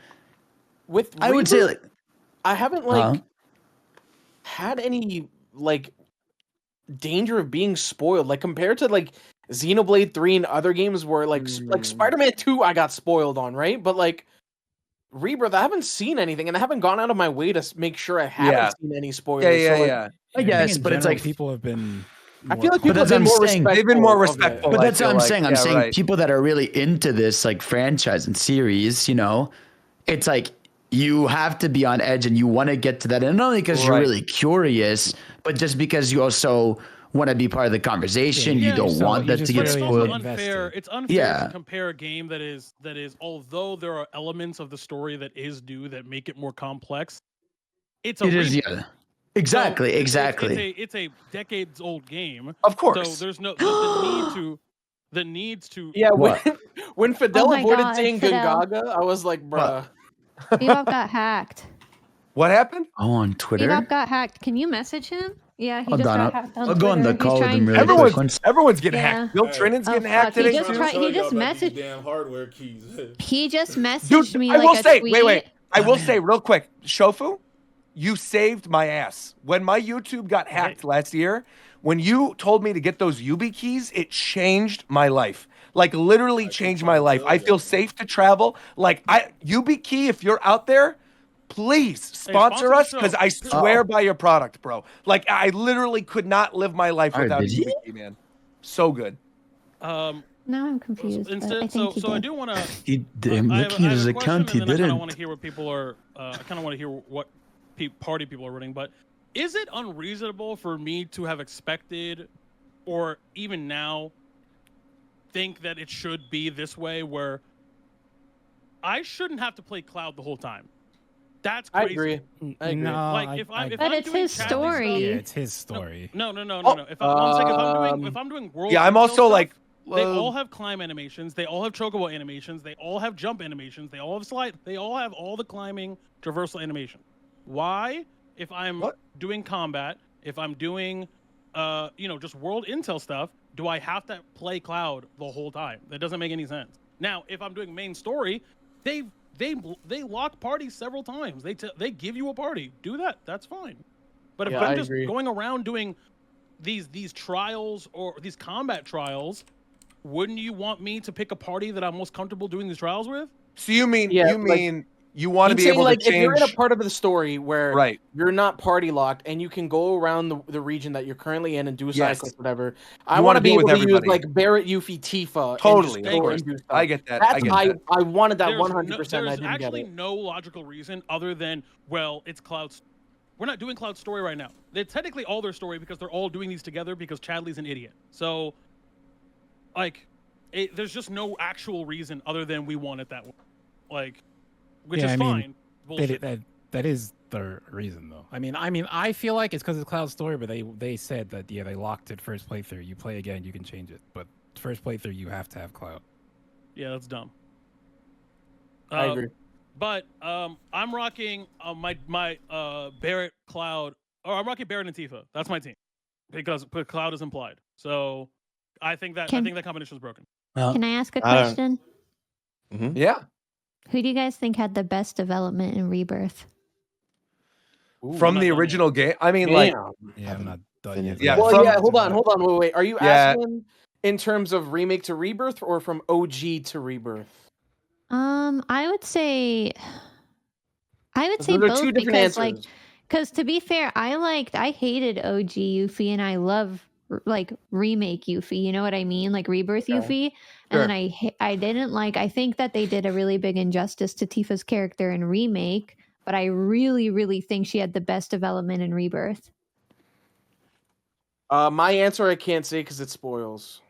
Yeah, I don't think we can. Yeah, I also don't don't think I can. Oh yeah, that too. Also, Yeah. But, Yeah. no, never mind. We'll save it for the. We'll We'll save it for the spoiler Exactly. cast. I Exactly. don't think we can talk about. Okay, so One of Yuffie's the the things best I'm thinking game. of. Like she's the broken one, right? Okay. Yeah, Yeah, I she's really the like best to her, play. yeah. So who's under Yuffie? I would say in terms of broken characters, people are Barrett is- I have sleeping the on answer. Kate Sith, dude. I have Kate the It's Sith answer. is Aerith. so It's good. Aerith. Aerith's Yeah, Radiant. it's Okay, Aerith. Radiant Ward Aerith, where you put the thing down and just pressure them constantly, and then just pray and heal up everybody. Yeah, Aerith is very good. But I Radiant have Ward, not. not a game changer. Hold on. ATB Ward There's is insane. there's also a really good answer here, and I've discovered the tech.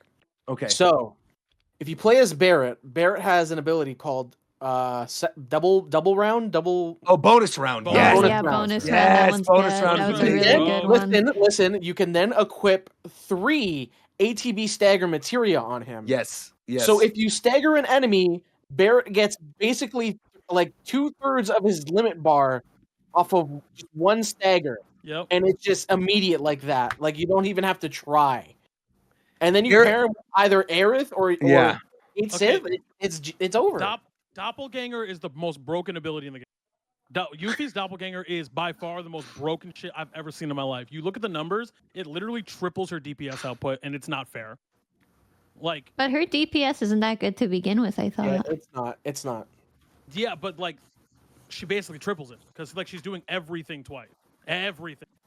I don't know. Like because you do the you first, because you're implying that you're doing the jutsu to do the weakness if it has a, and then you're doing double weakness, then you're doing fucking all the ATB, you're just spamming all her wind shit. Like it's nuts.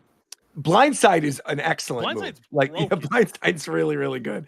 I feel like in terms of Aerith, yeah, like you guys already brought it up, but like the Radiant Ward, ATB Ward thing, if you do that and then have like Comet with the synergy thing on there, and you just like stand there spamming it with like the auto ATB, you could just obliterate everybody with Comet with her, and immediately charge up to like heal the rest of the party, where almost nobody ever dies if she's got raised too. There's a materia that you get in the game that I kind of don't want to say, that I think on New Game Plus would be very fun to use with like Aerith. Was it in the original?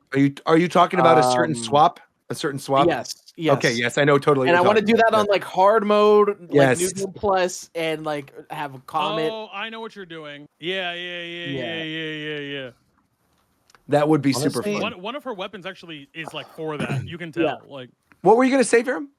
I was just gonna say that I like, as somebody who platinumed the Platinum remake and just like really, really enjoyed the combat system, particularly playing through hard mode, because like hard mode in that game was where the game really tests you in terms of that's what hard you mode need in to know remake. combat. I gave up when you have The to house? do.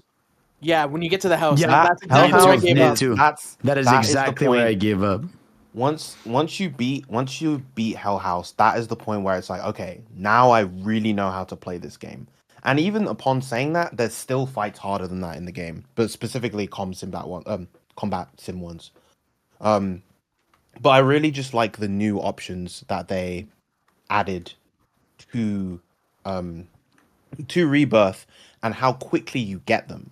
Because like, obviously, I mean, this is just kind of the nature of how the game has to play out. Remake, you start the game, you've just got like Cloud and Barra. You're playing through most of the game, or a good chunk of the early game, as just two characters at a time. From the jump in Rebirth, you have a party of 3, and you have additional characters that you can select among that. And that, again, obviously you couldn't really do that in Remake just because of the nature of the narrative, but that just makes the game immediately more fun from a combat perspective, because you immediately have options to just choose from and experiment with.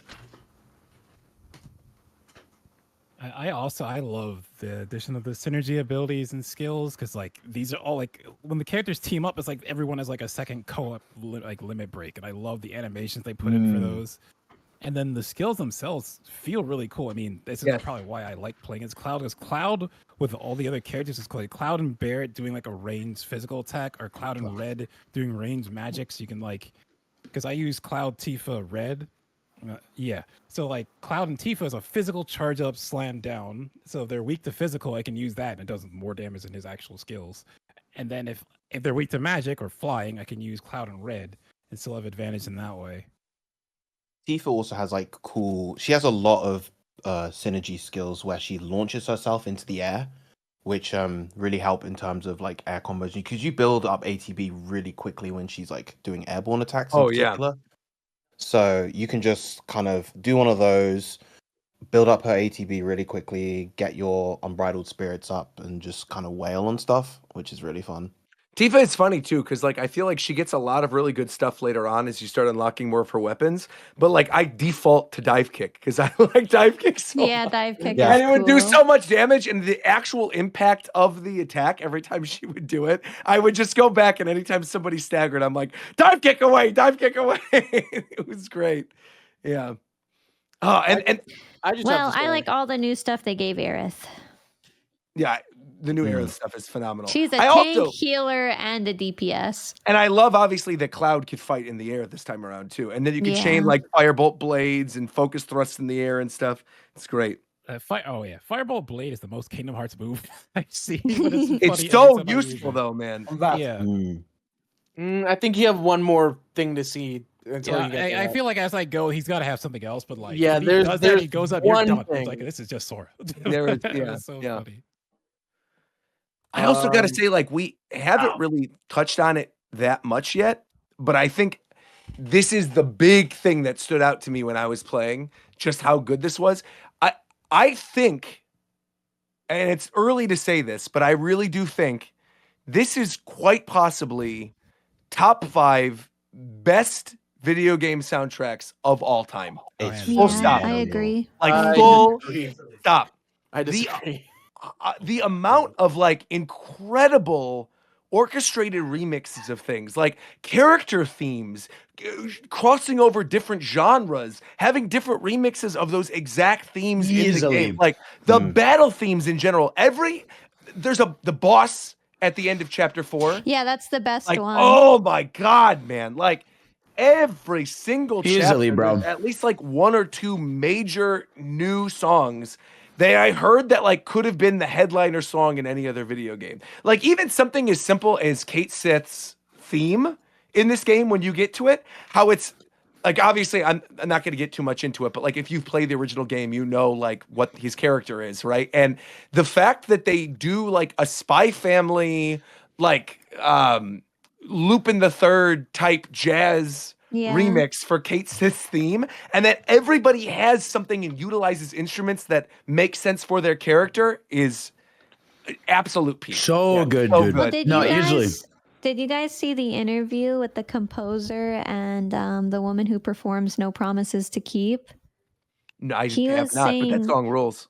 Yeah, he was saying that he wrote the song to be the new standard for love songs in the industry, and that Wow. she had to learn a lot about Cloud and Aerith in order to perform it. And she said like certain times she had to change even the pitching of her voice so that it matched Aerith's character, you know. And it was like they was really intricate how they, one, wrote the song, and two, like the woman performing it put so much love and care into like representing Aerith and her feelings for Cloud.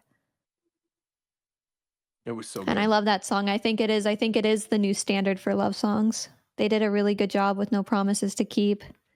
Just even some of like the, like, obviously we're not going to get, again, it's not story spoilers, but like world themes, like the Gongaga theme that plays on the They're open so world. good. Oh my Yeah, god. World Like Themes a is- Lion I was King gonna song. say That felt like something out of like a jungle area in a Sonic Yeah. Adventure game. It And I was mean that in the very best Disney. possible way. I don't mean that in a bad way. Yeah. There's I love that they used the one motif theme. of Hollow for both an overworld theme and then a Yes. battle theme. Yeah, Yes. that was That's so cool. good. That was very cool. There's one theme in chapter 9 that is like peak for me. Oh, yes. Yes. yes. Yes. Yes. Yes. Yes. But That is spoilery though. I yeah, know what you're talking obviously, about. yeah. Yes. But- yeah, I know totally. I don't know if I would say it's top 5 soundtrack for me. It's definitely gonna win best soundtrack of the year, like 100%. But I don't know if it's top 5 for me. I think I there's feel still, like- knowing where you are in the game, there's still a couple things coming up. It's not even that. I feel like there's too many variations of tracks. Mm. And not to say that should take away from it, but like, I feel like for a soundtrack for me to be top 5 needs to have a lot of diversity and range in it. My Brother's Ultimate. Sure. Yeah. Dude, I don't know. I feel like it did. Like, I feel like you'd have pop songs, rock Yeah, songs, there's so many different beautiful styles. orchestra. Like, I thought Yes. the new song was popping up Like, every one of 5 my- minutes. One of my absolute favorite songs from remake is the battle theme when you're in the tunnels. I think it's between sector. Oh, high 5 and five. Yeah, the 7. subway Oh, theme. yeah. The That's best what- theme, in remake is when you're fighting the fucking Airbuster. Oh yeah, Like, that's Airbuster, obviously. Oh, That theme Airbuster is Airbuster phenomenal. theme. Yeah.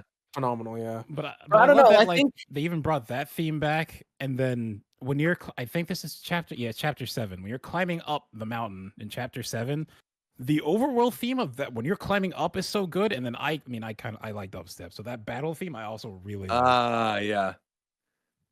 I just think that there were a lot of tracks that didn't appeal to me, and I'm not saying like they sounded bad or anything. No, of course.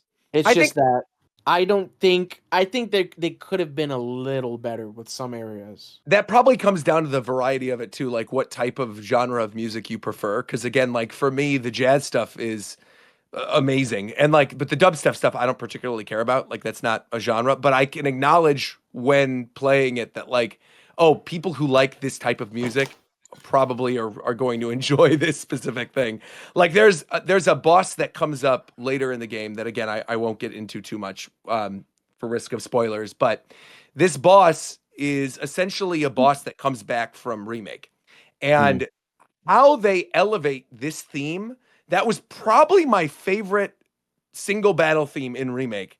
How they managed to make it even better in this I know what game. you're talking about. When you get to that point, I couldn't believe my ears.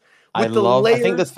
the thing I loved especially about that theme, assuming we're talking about the same one, Yes. it just gets into the really, really good part much, much faster. Yes.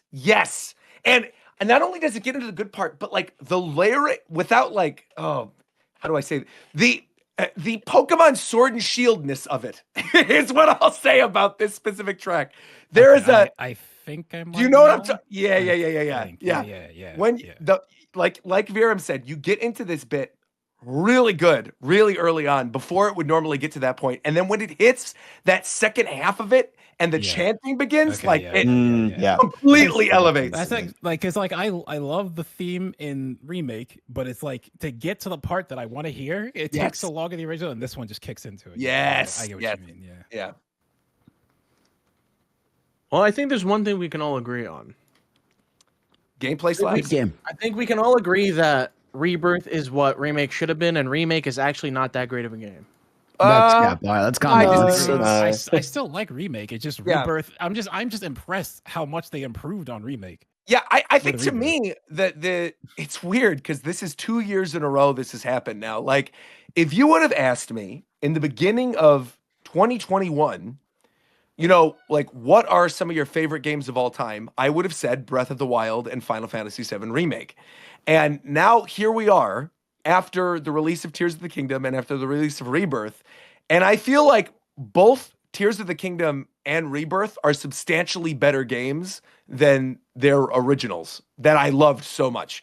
But it's difficult because, again, they're building off of something that was already, like, it took a lot of groundwork to make that original thing as good as it was, right? Yeah. And so when they expand upon it in a way that absolutely changes the game and makes it significantly better, I think it makes it difficult to then go back to that original thing and appreciate it for what it is in the same capacity. I didn't You know what I appreciate mean? it at first, so. You didn't appreciate Remake at first? There were a lot of things. I had a lot of problems with Remake, and I'm glad that a majority of it got attention in the new release. But there's a lot of problems with Remake that I think gets overlooked because of the presentation of the game. Interesting. Okay. I do love the combat though. Like, I know we talked about it a little bit. I just think the combat in Rebirth this is what I want all Final Fantasy games to have their combat be like at least major console non-MMO ones. Yeah. I'm super looking forward to playing through hard mode in this game. Yeah. Again, just knowing because right now, having not played Remake for years, I know that I'm not good at this game, and I'm looking forward to getting good at it. And like, I don't really feel that way with like many RPGs. And I think that's just a testament to how robust this game's combat system is, that I'm definitely looking forward to actually like understanding and improving at the system. I feel like it's that and like the amount of depth you have and how you can build your teams and customize your characters with how the materia is set up. Like, I found myself when I was setting up materia stuff, I was like, wow, it's sad they never made a sequel to Final Fantasy VII that used materia. And I'm like, oh, wait, they did. Yeah, right. Yeah, the materia stuff really is a lot of fun, especially if, because you can customize it to be kind of however you want to play. Like, for me, the reason I think why Kate Sith was so good is because he just kind of became a damage sponge that would then like empower all my other characters with like, bravery or faith or protect or whatever. And and he would just sort of sit in the sidelines while Cloud and Aerith are busy doing all the dirty work, and they were just like untouchable because of how strong Kate was making them. I really miss his slots thing, man. I'm not gonna lie to you. I'm kind of glad I don't have to roll slots when Tifa's on the field to get the break I want. Oh, okay. Yeah, I never. Yes, I know. Okay. I know what you're referring to. I know. Okay, I'm not going to say anything. Yeah. All right. Yeah, but there is something slot. Okay. No. But there is something slots related later. But I don't think it's like required. You don't have to play Kate like that. It's just like an additional little Oh, I thing mean, you yeah, unlock.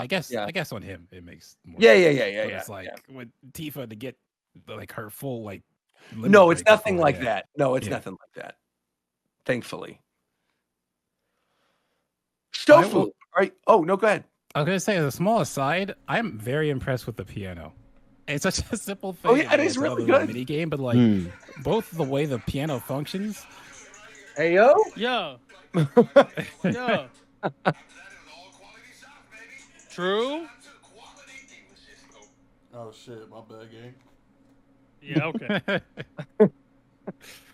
No, Shofu, I was gonna ask you. Oh, go ahead. Sorry, McDareth, I keep I was cutting you gonna off. say I was like really impressed with like the rhythm game too they do with it to like do the sheet music. Yeah. Yeah, it's a lot of fun where you're clicking on the different sticks and stuff. Yeah, to the try to last make song it is very awful to play. I haven't played the last one yet. It's very awful. Well, Queen's Blood is awesome though. Shofu, what I wanted to ask you, because I saw you said in chat earlier, you've actually never played a Final Fantasy. Oh. Never, not one. You I didn't saw play my brother remake. play it. My older brother beat that with a. Do you have any? Do you have any intention of potentially playing this one? Nah. It's Is there anything? I was watching Omar play that shit actually. Like Okay. Last week. And you were just like, it's not for me. No, I mean I like Final Fantasy. I just don't care to play it. I'd rather just watch it in motion. I feel that you wanna. It's one of those games you want to watch. I Yeah. respect it. That's fine. Yeah, I get it. You like the characters. Mm-hmm. You like the vibes. You like the music. You just don't want to play the game. Mm-hmm. Mm-hmm. I feel that. That's me in Devil May Cry, so I understand. Well, you also get like nauseous at those sorts of I action do, games. which so is why I. that- But I like the music and I like the characters, so I want. So I like watching key moments. All right. Well, I think we've kind of exhausted the talk on Final Fantasy for the time being, simply because we don't want to spoil certain things. And obviously, we talked about Toriyama. We've actually already been going for 2 hours, and we really I feel didn't like have there's much stuff of we a didn't even pre-show. bring up. Yeah, that I mean, feel like we could have talked about as well. let's talk about what do you want to bring up last minute? We got like hot topics for like 15 minutes. What do you want to I talk want to about? bring up. I sent you a video, Shofu. If you could bring that up, talk about how the SPIF Cross Japan Time merch. For those of you who have already ordered, the bulk order is in, so those are on their way. They're Hey, still. where's mine? The bulk order's in. It's on its way. All right, how long is it gonna take? Oh yeah, if you're the guy who we owe a clock to, relax. We're getting to it. You mean the jacket? Actually, Yeah, he's I'm already trying to got reach it. out to you. McDareth, I was going to say, McDareth's Okay, been bet, putting in the cool. work. Then, yeah, I you sent did all it. the stuff to McDareth in a giant McDonald's box, and he got it. So I feel Well, like You did it. Congrats. I'm waiting on the jacket there. No, the person with the clock. I need you to message me. yes. Oh yeah, we don't know who you are. Because I saw your Yeah. post and I responded to it, but YouTube kept deleting my comment. So it seemed like we were ignoring you. We aren't. Just either message me, just tell me comment on this video, or if it's video on the YouTube channel, I will see it, and then we'll set up a way so I can message you. We'll get that. Just need yeah, right on. What were the other topics you guys wanted to talk about? there. I don't know. You're the host. Run them out. Oh, we're gonna play the video. Oh, okay. Play the video and then we'll talk about it. I don't know if you guys. I mean, we can just talk over it, honestly. Over the video, I think this video seems important. I think we should show the video on stream. No, but I'm saying, yeah, show the video, but we can talk. Because basically, another thing with the current, besides the bulk order itself, the clocks and the patches, they if you order those separately, like I did here, you actually those will be shipped now while everything else is. But if you get a bundle, it just comes with your bundle, basically. I did like the shadow box thing you made. I thought it looked really good. Yeah, I thought it came out. I mean, the second this discussion was made that we'd have patches, I knew I wanted to do That's something what like you this. wanted. Yeah, no, it looked really good. It turned out nice. It was a good little DIY project. Yeah. You should put this up as like a short on the YouTube channel. It's like bring it to 60 seconds or something, and like have a DIY Japan time thing. It'd be cute. I actually did think of a couple news stories that I wanted to bring up since the last show. One, MultiVersus. Dude, my patch looks so good. That's what I was gonna talk about. Yes. Oh, sir. go ahead. Okay, so go ahead. Take it away. I mean, there's nothing. This shit. Game still look like us. Here's the problem. It's very weird to me, the marketing choices of that game, because they're Happy Meal toys. no. I'm talking about like they clearly are catering to returning players, and I just think that's incorrect. Like, I just think that's categorically incorrect. It's a free-to-play service game. I understand they got a bunch of people playing the fucking game. That's cool, whatever. Like, but it just feels they hyped up for a week. They did that shit, and then they put out basically a state of the game thing that I felt like could have definitely and should have definitely been character reveal or something like that. It just didn't have the oomph that I would have liked. Now they did basically shadow announce some characters, which is cool. Wait, so who? Just because of the stages. So like they're in Townsville. Townsville's a stage, so obviously that means Powerpuff Girls. Dexter's Laboratory is a stage. So oh wait, what? Could you link me to this? I haven't seen any of it. It's in the whatever. I'll Okay. It's in the podcast group. I didn't see a Townsville stage. It's in the trailer in the thing they did multi. Oh, got it. Okay. I mean, I'll put it in the dev update. Like it basically it's even listed here. My issue is that they did a dev update when I wanted a trailer. And I guess I don't know what I was expecting, but it felt like there should have been a trailer here and not a developer. I don't know that makes sense for sure. Okay. I'm looking at this. Was this Space Jam stage always in it? Yes. Oh. Or maybe actually I don't remember this at all. I don't remember. I think so? Question mark? It's around the time when LeBron was added. They added that. Oh, yeah. I mean, I played when LeBron was added, and I had fun with it, but I just didn't even try that one. Oh, yeah. Here we go. Concept art, Townsville. Oh, I didn't see any of this. Yeah, Dexter's Lab and stuff. Cool. I mean, wasn't there a rumor that Godzilla was in it a while ago? He was on the leak, I'm pretty sure. Godzilla! Shout out to Godzilla winning an Academy Award. That was awesome. That film banged. That movie was awesome. Won the Academy Award for Best Visual Effects. Best visual effects, yeah. Beating out Marvel with 10 times less of the budget. Marvel's stinky right now. Yeah. No, it's stinky doo-doo. Stinky? I mean, is that X-Men show out actually? It comes out this month, right? I think Didn't the guy get fired for having an OnlyFans? Yeah, the director, the creator or something got fired for it. Yeah. Yeah, right. I think it's the week. Wait, hold on. Wait, elaborate. What you mean? To clarify, hold on. Wait. Hold on, please. Wait. He was using OnlyFans for like the original purpose, where it wasn't just a sex platform. It was like Patreon. Oh, I thought he was like swinging a sausage around. He was okay. I thought that was. Yo, what do you mean? I mean, I thought that's why Disney. Why would Disney have a problem? Why was that what I mean. description of what he was because doing? I wanted to say it in a PG way. Hello? Yeah, exactly. I was saying it in a PG way. Italian as hell. Nobody prepares. The man is on a swinging a sausage. You know. No, but I said it because like. I assumed if it was just normal stuff, that Disney wouldn't have gotten angry or upset or fired him for it mad at before him being this. Associated with OnlyFans in any way. I guess so. I thought he was slinging sausage. That's what I thought he was doing. That's insane, bro. But that's, I guess, not what he was doing. Nobody ever said you had to show meat on fucking OnlyFans. No. So synonymous. Very strange. Yeah. Now back to MultiVersus. You feel me? Even though that game still looked like cock to me, I am getting back on. The Powerpuff Girls are in that game. We have a lot of dick talk going on right now. If they put Powerpuff Girls in that game, you will see me on that game. Straight up. Were they on the list of characters that leaked a while ago too? Powerpuff Can Girls? they show stages? I don't think so. Or am I crazy? You're not crazy. But Roger's talking about were they on the original leaks? Right, with like Godzilla and stuff and Gandalf and all those other characters. I don't believe they were, but I could be wrong. Mojo Jojo would be fire, man. I would love that. I mean, they were not in the original leak, sadly. Yeah, I mean, I am optimistic about the game from the things that I've heard and the people I've talked to. There's been a lot of work I am going to make an educated guess here because the gameplay looks so similar with some additions. I think they did the thing that, you know how like sometimes fighting games will do the thing where they change the tempo of the video to make the game seem a certain speed? Sure. I think that's what's happening. Now, I'm making that assumption here based off of the things that because a huge also they updated their engine.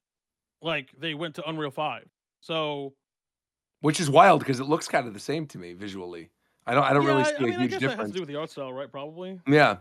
I mean, that's not a slight either. Like I like how no, MultiVersus looked the first. Yeah. But yeah, Don't worry, you can badmouth MultiVersus. It's fine. Yeah, I don't give a shit.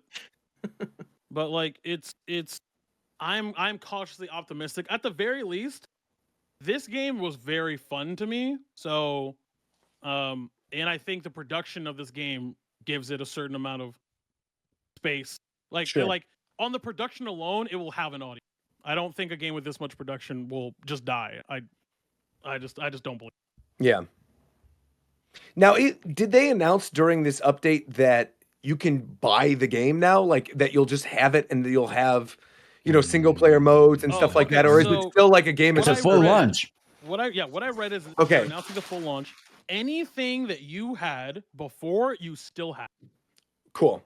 So I know there was a lot of people, people being really, what the fuck is going to happen to my fuck? Well, your characters or anything. Yeah, you're right. good.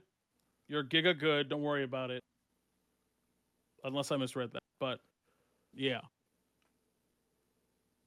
I don't know if that answers your question. Forgetting something else. It does have some single player. I don't know how detailed it is, but they have mentioned something else about MultiVersus or like a big news story. No, just other news. Well, we had the Mario Day stuff, like where there was nothing really happened. We got Luigi's Mansion release date. We got Paper Mario release date. We got the announcement of a new Mario movie coming out. Mario, can't wait, May. Yep. It's gonna be peak. I fear. Why do you fear? Why wouldn't no, I mean, be excited? It's like a meeting. Bro, that boy over there basking. No, people always say that, bro. It's gonna be peak. I fear. It's gonna be great. I can't wait. But why do people say I fear? Shouldn't they be excited that it's gonna be? I don't know. That's just the saying. It's like it's peak. I fear. Why is that a saying? That Why is is not that the a saying. saying? You were definitely using the saying incorrectly. Yeah, I don't think. No, drop. People say it's peak. I fear. It's a normal thing. Okay, could your voice crack? No, one more because time?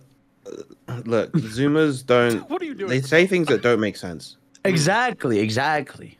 But you're not a Zoomer, so why are you saying that? I'm like in Zoomer You're territory. trying to appeal Zoomer to the audience. Zoomers. No. That's how I talk, bro. That's just how I am. You don't say I Fadel, fear. You're a Zoomer, bro. Okay, Fidel, to start talking like a high society aristocrat right now. I'm not a high society. Fadel, I want You have to a nice car, though. You got a nice car. I got a nice. Fadel, do me a favor. I want you to go ahead and give an opinion on Sonic, whatever, but being the most eloquent and calm you possibly can be. Like, give a actual just give like a quick review on Sonic Adventure 2. Hold on. Like use. I just remembered. Without use. Somebody sent me a video. What's going on, Fidel?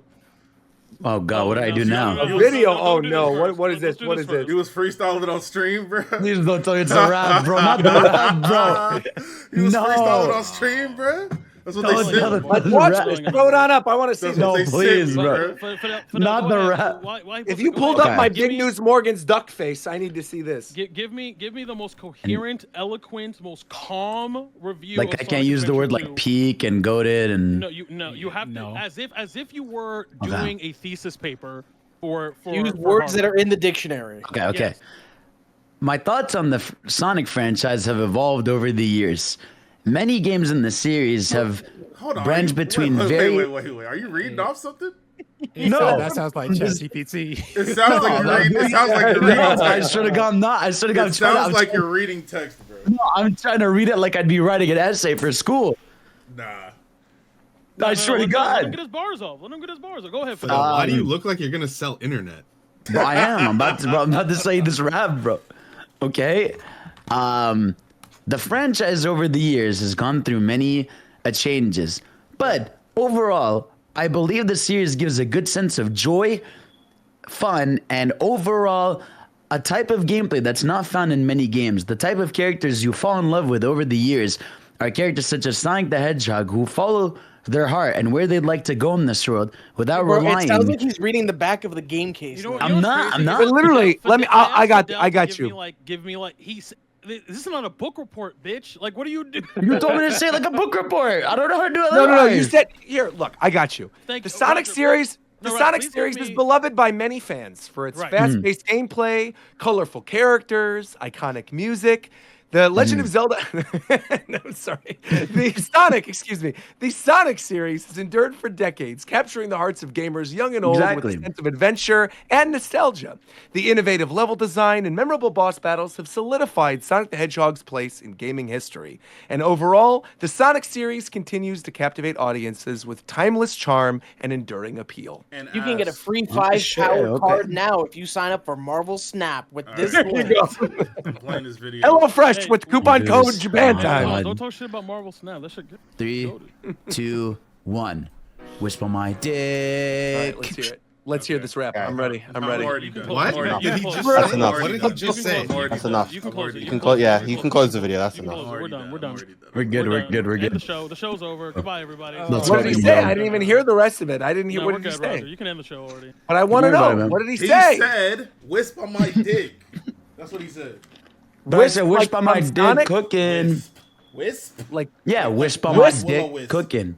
Wisp, like WISP, like Yes. from Sonic Colors. Yes, he said wisp. Yeah. Why yeah. are you Whisper my attracted to it? dick. I'm not. I'm just saying they on my dick, bro. They won't. You know. Well, why? No, we don't doesn't know. make any Why are you sense. I don't bringing it up? understand. Wait. Fidel, do you know what a wisp actually is? I mean, I know. No, I know they're like the alien blue do people, you know bro. what a wisp is? No, bro. In what ChatGPT, context of this world would I need to know what a ChatGPT, wisp what is? is a wisp? All right, ChatGPT's giving me an answer. It says, a wisp, a small handful of hay or straw, or a thin strip or fragment of something. Okay. I think it just lied to you there. No, I think that's right. No, it says a small think that's fragment right. of something, It's supposed to or be like a it's supposed to be small like a handful. small, Something like a small frail, bushel of something frail, slight, or fleeting. Yeah, Yeah. that's what I understand is that. Yeah. The thing.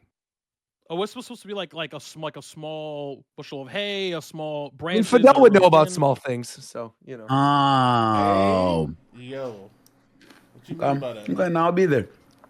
He's talking about Sonic sales. No, I'll be You there. gonna be there? Sonic sales, I'll be Sonic there. sales are great right now. What do you mean? I agree. We're on the rise. We're We're on the rise. thriving. Imagine. Pretty good. Yes, sir. Weird. What do you mean weird? We, bro, You work for us, we're Jacob? thriving, man. No, we, like you and me. No, not you and me. What the fuck? Bro, here. What's up with you and me, man? What you mean you and me? You and me, bro, we're thriving. Hold on, wait. I gotta find this. If you follow Twitter trends, people think Fidel works for Sega. Bro, that's I because of the way would, he bro. fucking talks about that shit, bro. Wait, hold on. Wait. Where's hold my on. money, man? Wait, play this. Can't You owe imagine them Fidel money. being typical. Shofu, play this. Play this. What Just, am I playing? you don't have to put the video. Just play the audio. Bro, what made you think I was ever gonna click on this with this thumbnail? Are you insane? Look at the title. Just Are you play. fucking insane? Just play it, No, please. hell no. I beg I'm of not you, just play I'm not it. doing it. That's all you should Please. play. I want to let y'all know, Please, right? man. It's a picture of Rouge the Bat, and the title is "You Piss Loud as Fuck." What made you think I was Oh yeah, gonna no, I hit know play? this video. No, it's a good And video, the bro. thumbnail It's says, a good "Damn video. boy, were you just frying chicken in there?" Oh, heck, bro, you Yeah, gotta you be know that's funny. the video. No, it's Just it's play- just play it. iconic. It's 6 Get the fuck seconds, away please. from me. I beg of you. You know what you should play. You know what you Shofu, should play, lock Shofu? in, bro. It's time. Shofu, you should play the trailer for the new Fatal Fury game. That shit looks fire. For what? For the new Fatal Fury, City of the Wolves, the one that got teased at Evo like 2 years ago, and it looks really good, honestly. Yeah. They've Forgot this game was SNK even finally, coming out. yeah, it That comes was out last early year's Evo, no? 2025. SNK, it feels like they've finally found their kind of footing in 3D. Yeah, it seems like a nice mix between like It's like a comic. their hand drawn style that was Yeah. bankrupt in 3D. It looks good though. I'm liking the characters. I like the Hawk dude. This is the kind of visual style. If they ever made a new Marvel vs. Capcom game, I'd want it to look like this. It would look good like this. Yeah. They're Did we never talk gonna make about another the Marvel infamous versus leaks Capcom. or infamous? Oh my god, Infamous The- leaks. I don't know why I said infamous. The oh my god, the devs that make Spider-Man. Bro, Oh, what's going Insomniac. on? Insomniac? Insomniac. You said you Insomniac. want to do We open did- mic? Oh, we did like the 3 or 4 months multiplayer, like the ago. multiplayer Spider-Man thing. Oh, There's no, I the There don't were know. trailer We other did. leaks. There were other leaks. I don't know if they're true though. Well, like the Venom thing with Venom and X-Men. Oh, you're talking No. about the Wolverine ones? When that Yeah, like completely leaked? the Wolverine and the Spider-Man 3 presentations. Yeah, I that don't were- think we talked about that. Maybe no. not. Maybe we didn't. I have no idea what's in them. I mean, if you link me to them, It, I'll it read 'em. details like the cost of like the Wolverine and the Spider-Man 3 games and like their targeted release dates and stuff like that and like Bro, what they're about. Didn't the whole trailer fucking leak of that Yeah, from Battle I- Royale Multiplayer Spider-Man mode? game? I think that was Hmm. like a marketing thing though. I don't think that You don't was think like it's an real? actual. No, I think Sony leaked that and said, "Hey guys, this leaked. Would you be interested in this if there was actually a thing?" I could I see mean- that being the case because it looks really cool based on the little bit that I don't see a saw. world where they wouldn't make that and it wouldn't print money.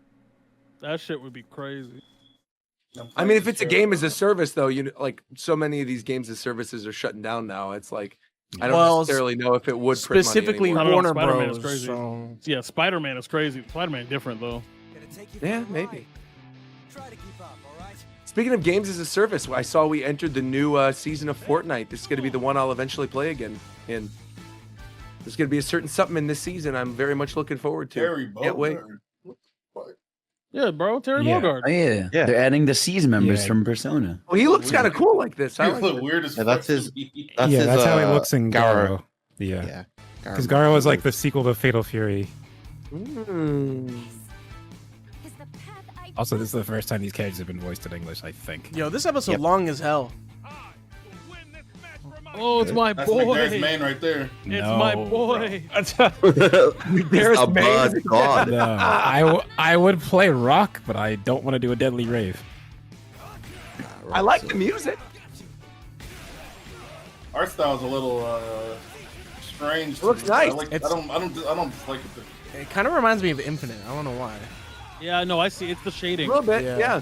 It's like the dark shadows.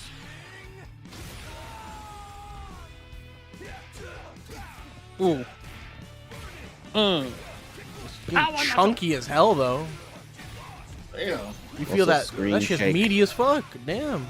Is this going to be at Evo? So there's a It's in Evo demo Japan, of it. right?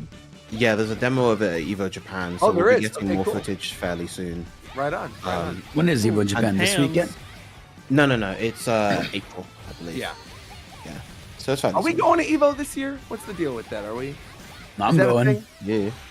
I think most of us will be there, even if we're not doing All something. right, let's go. Yeah. I'm Have gonna a be good watching listening from show. the comfort of my own home. I mean, there's like a 95% chance I'll be doing Grand Blue commentary there. Nice. If I go, So I'll there's, be in my hotel room. Unfortunate. there's like 5 or 6 of us then that will be there. We could probably record an episode live. We did an episode with only 4 of us. Yo, a Viram, couple give me the weeks ago. insider information. Are they gonna get rid of 6XL? Please tell me. I can't tell you that. Oh I my don't have that kind of God. information.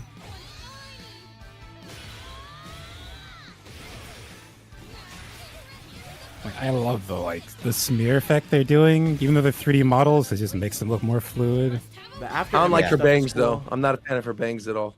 That shit was kind of clean. I ain't gonna lie. Looks good though.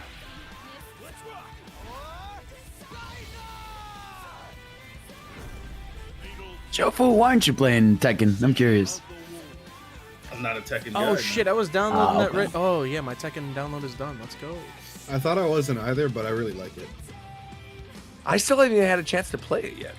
There's too much other good Neither stuff. have I. That's what Yeah, I'm saying. man. There's too many games. I need to. Yeah, I need I to want play to. more. Like I've heard nothing but good things about it.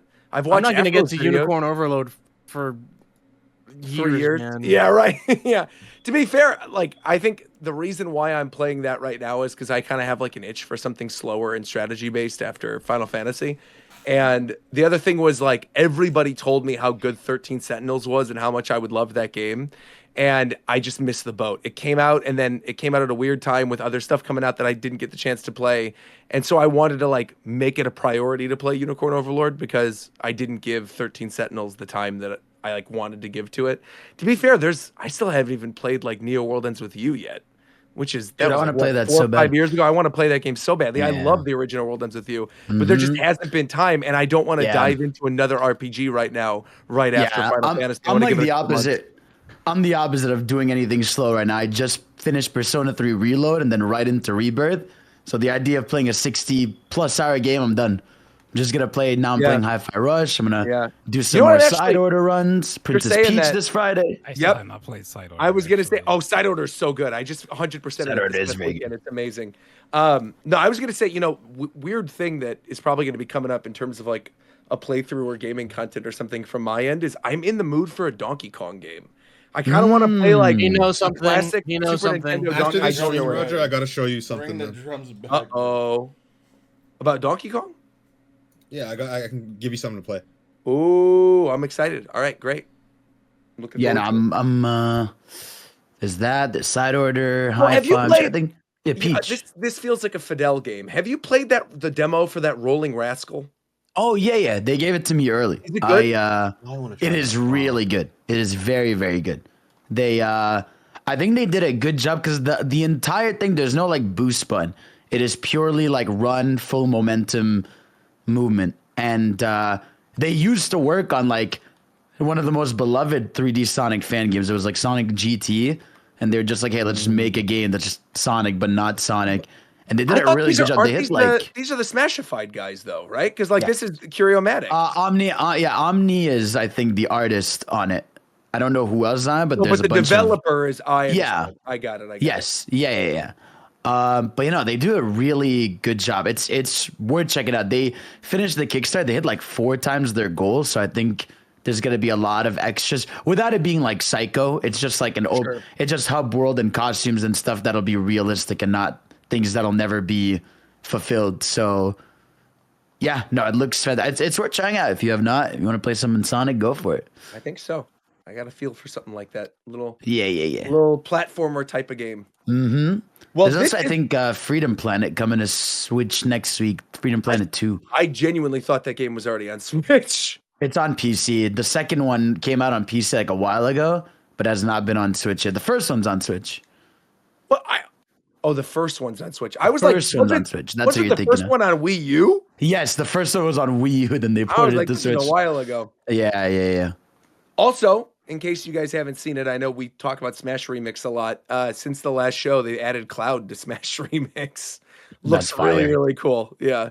Uses They like keep the cooking with Lunar that Quake and game. everything. They are. Yeah, Smash Remix continues to be like the best mod out I there. right remember now. what game I've been playing. Let's hear it. Pikmin Bloom. I'm so I sorry. love Pikmin Bloom. Add me right now. Oh God. Are you serious? I play it every day. Wait, I got him to play. Wait, I gotta add you both. Wait, what the fuck? Oh my Let's God. do this. He's so Let's go excited. some hours. I don't know anybody that plays this. Literally, me and Reagan are the only ones that play this. And my thumbnail artist plays it too. We're the only 3 people on the planet that I know that play this game. You play Was I Pikmin Bloom? carrying You're Pikmin not like Bloom? trolling me. You actually like it? Yeah, it's cool. It's Holy just like a shit, cool please add walking me. thing. What the hell? Bro, This is why does it awesome. sound like Roger just won the lottery for me saying I'm he's so never excited. actually I don't know understand anybody Pikmin else that plays Bloom. Bloom. I He's can been hang out down with some bad. more bloomers. This is amazing, man. Hey, don't People call said me that. bloomers. Don't call me that. They're bloomers, man. No, Oh, don't call where me my that. bloomers? I genuinely am so excited. That's awesome. I did. Close, What level are to you? Bloomer, bro? That's crazy. No, the hell no, I'm not. Wait, what As a level? Matter of are fact, you? I'm What deleting level this are you? game right now. You're a No, shut bloomer, up. bro. Wait, what level are you? I just started. Okay, so you're not. He's a new 45 yet. bloomer. Yeah, Got yeah, it. Ah, we don't fuck with new bloomers. He's No. You not a gotta be real old one. bloomer. Yeah, I mean, actually, but this way he's a late bloomer. that's you're cooking with that. Actually, that was very good. Okay. Hold on, Shofu? Can I put in the chat? Can I put my code? What code? You Can want I- it on the screen to get Yeah, can I plug? Yeah, well, hold on. I want it. Well, I'm gonna put it in the podcast room first, so that you guys get it, and then I'm gonna put it to see if anybody else out there plays it.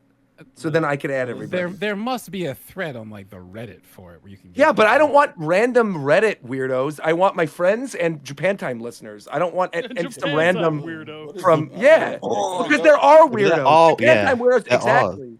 There are weirdos. They're not just random people. This is awesome. Yeah, all right, I'm add going me. to steal your location and find you. By all means, do it. I don't care. Everyone knows where I live. Los Angeles. Everyone knows. What the fuck? I talk about it. What do I care? I'll send you things from down the street. I'll send you flowers from down the street. I'll send you nectar from down the street. Yo. Hey, yo. What are you doing right now? Anyway, one of the first things that came to your because mind. it's in it. If you play Pikmin Bloom, you feed them nectar. That's like a okay. whole thing in the game. Yeah. Okay. Yeah. Context. Yeah. What type of nectar? Sweet nectar, friendship nectar, all You can kinds of stop good now. nectar. You- Okay. You could stop there. Oh, someone asked in the chat, so I wanted to provide. All right. Anyway, like I was in gonna what? Say it's like in Pokemon Sleep. You add people and they give you candies. When they sleep with whoever they got a picture of. Yeah. I mean, they could send me postcards, just the flowers, whatever. But you two definitely have to add me. Zeph and Coast. You're two have to add accepting me. candy from strangers now. Yeah. I mean, I'm a grown At man. first, I didn't, but this Raikou event coming up, you're screwed if you don't. So Aren't the hand 'em Mewtwo over. raids in like 2 weeks or something like that? Like the 30th? I still need a Mewtwo. For Go? Yeah, for Go. No, I haven't played Go in ages. Anybody play Fire Emblem Heroes? Not anymore. Not anymore. I do still. I love that game. I still play that game every day. Get my little orbs. Get my little bunny Camillas. I was all over Heroes. And Shofu, then you would love Valley the came bunny out and I girls. dropped it. No, you would. I'm telling you. I'll send you images of some of these bunny girls in Fire Emblem. You'd be very, very happy. I will. Hold on. Let me pull it up. Dude, I was debating starting Fire Grand Blue Emblem. after playing the fighting game, but I'm probably not going to anymore. It's No, yeah. it's a serious time investment. I mean, I love it, but like I also like having a game that when I'm doing something else, like right now, I'm farming Lucilius right in Grand Blue because I need tons of mats from this, but I can just put it on the side and click full auto. So I like having games like Why that. should I play Grand Blue when I can simply save the PNGs of the characters I like? That and honestly, Relink. I think if you want to experience Grand Blue, Isn't Relink this is incredible. what's the name of this character? Camilla. She don't have the same aura as she did in that other game. Well, because these are the spring versions. Trash. These are like the trash. You different think that's artists. trash? Trash. You think the star just trash? Trash. This is trash? Trash. I don't think so, man. You think that's trash? Then I mean, I think our show's over. Then at this point, I don't think I know you at all. Wait, they stuck Tharia in a bunny outfit? They sure did. Yeah, now you're gonna go back and play it, aren't you, you little freak? Absolutely. All right. Thanks everybody for tuning in. Japan Time Podcast. This has been a great 2-hour episode. We're wrapping this sucker up. Thanks for tuning in. We'll be back in 2 weeks. Until then, like, comment, subscribe. Until next time, we'll talk to you guys later. Bye, everybody. Shit. He just disappeared. No, he actually left. Yeah. That's what's up. Tharia was the character I think my Robin married, if I remember correctly. Well, he got all excited over that and then just dipped. He did. No, she wasn't. That's crazy. Please drop the cyber by next week. Yeah. Hi. How about you drop 10 grand in his bank by that time? Drop too? the cipher by next week money. No, I mean, obviously it's fucking March. I'm gonna update everybody soon.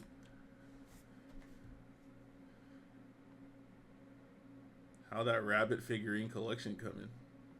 I don't know what you're talking about. Actually, I definitely have a rabbit figure. I have a fucking rabbit on top of my Rabbit shelf. figurines? Is that what you just said? It's a character in a bunny outfit. I definitely have that shit on top of my bookshelf. I have a Lola Yeah, Bunny I've seen toy it. I can give you. I ain't say nothing about no Lola Bunny. But just remember, I'm a rabbit fucker.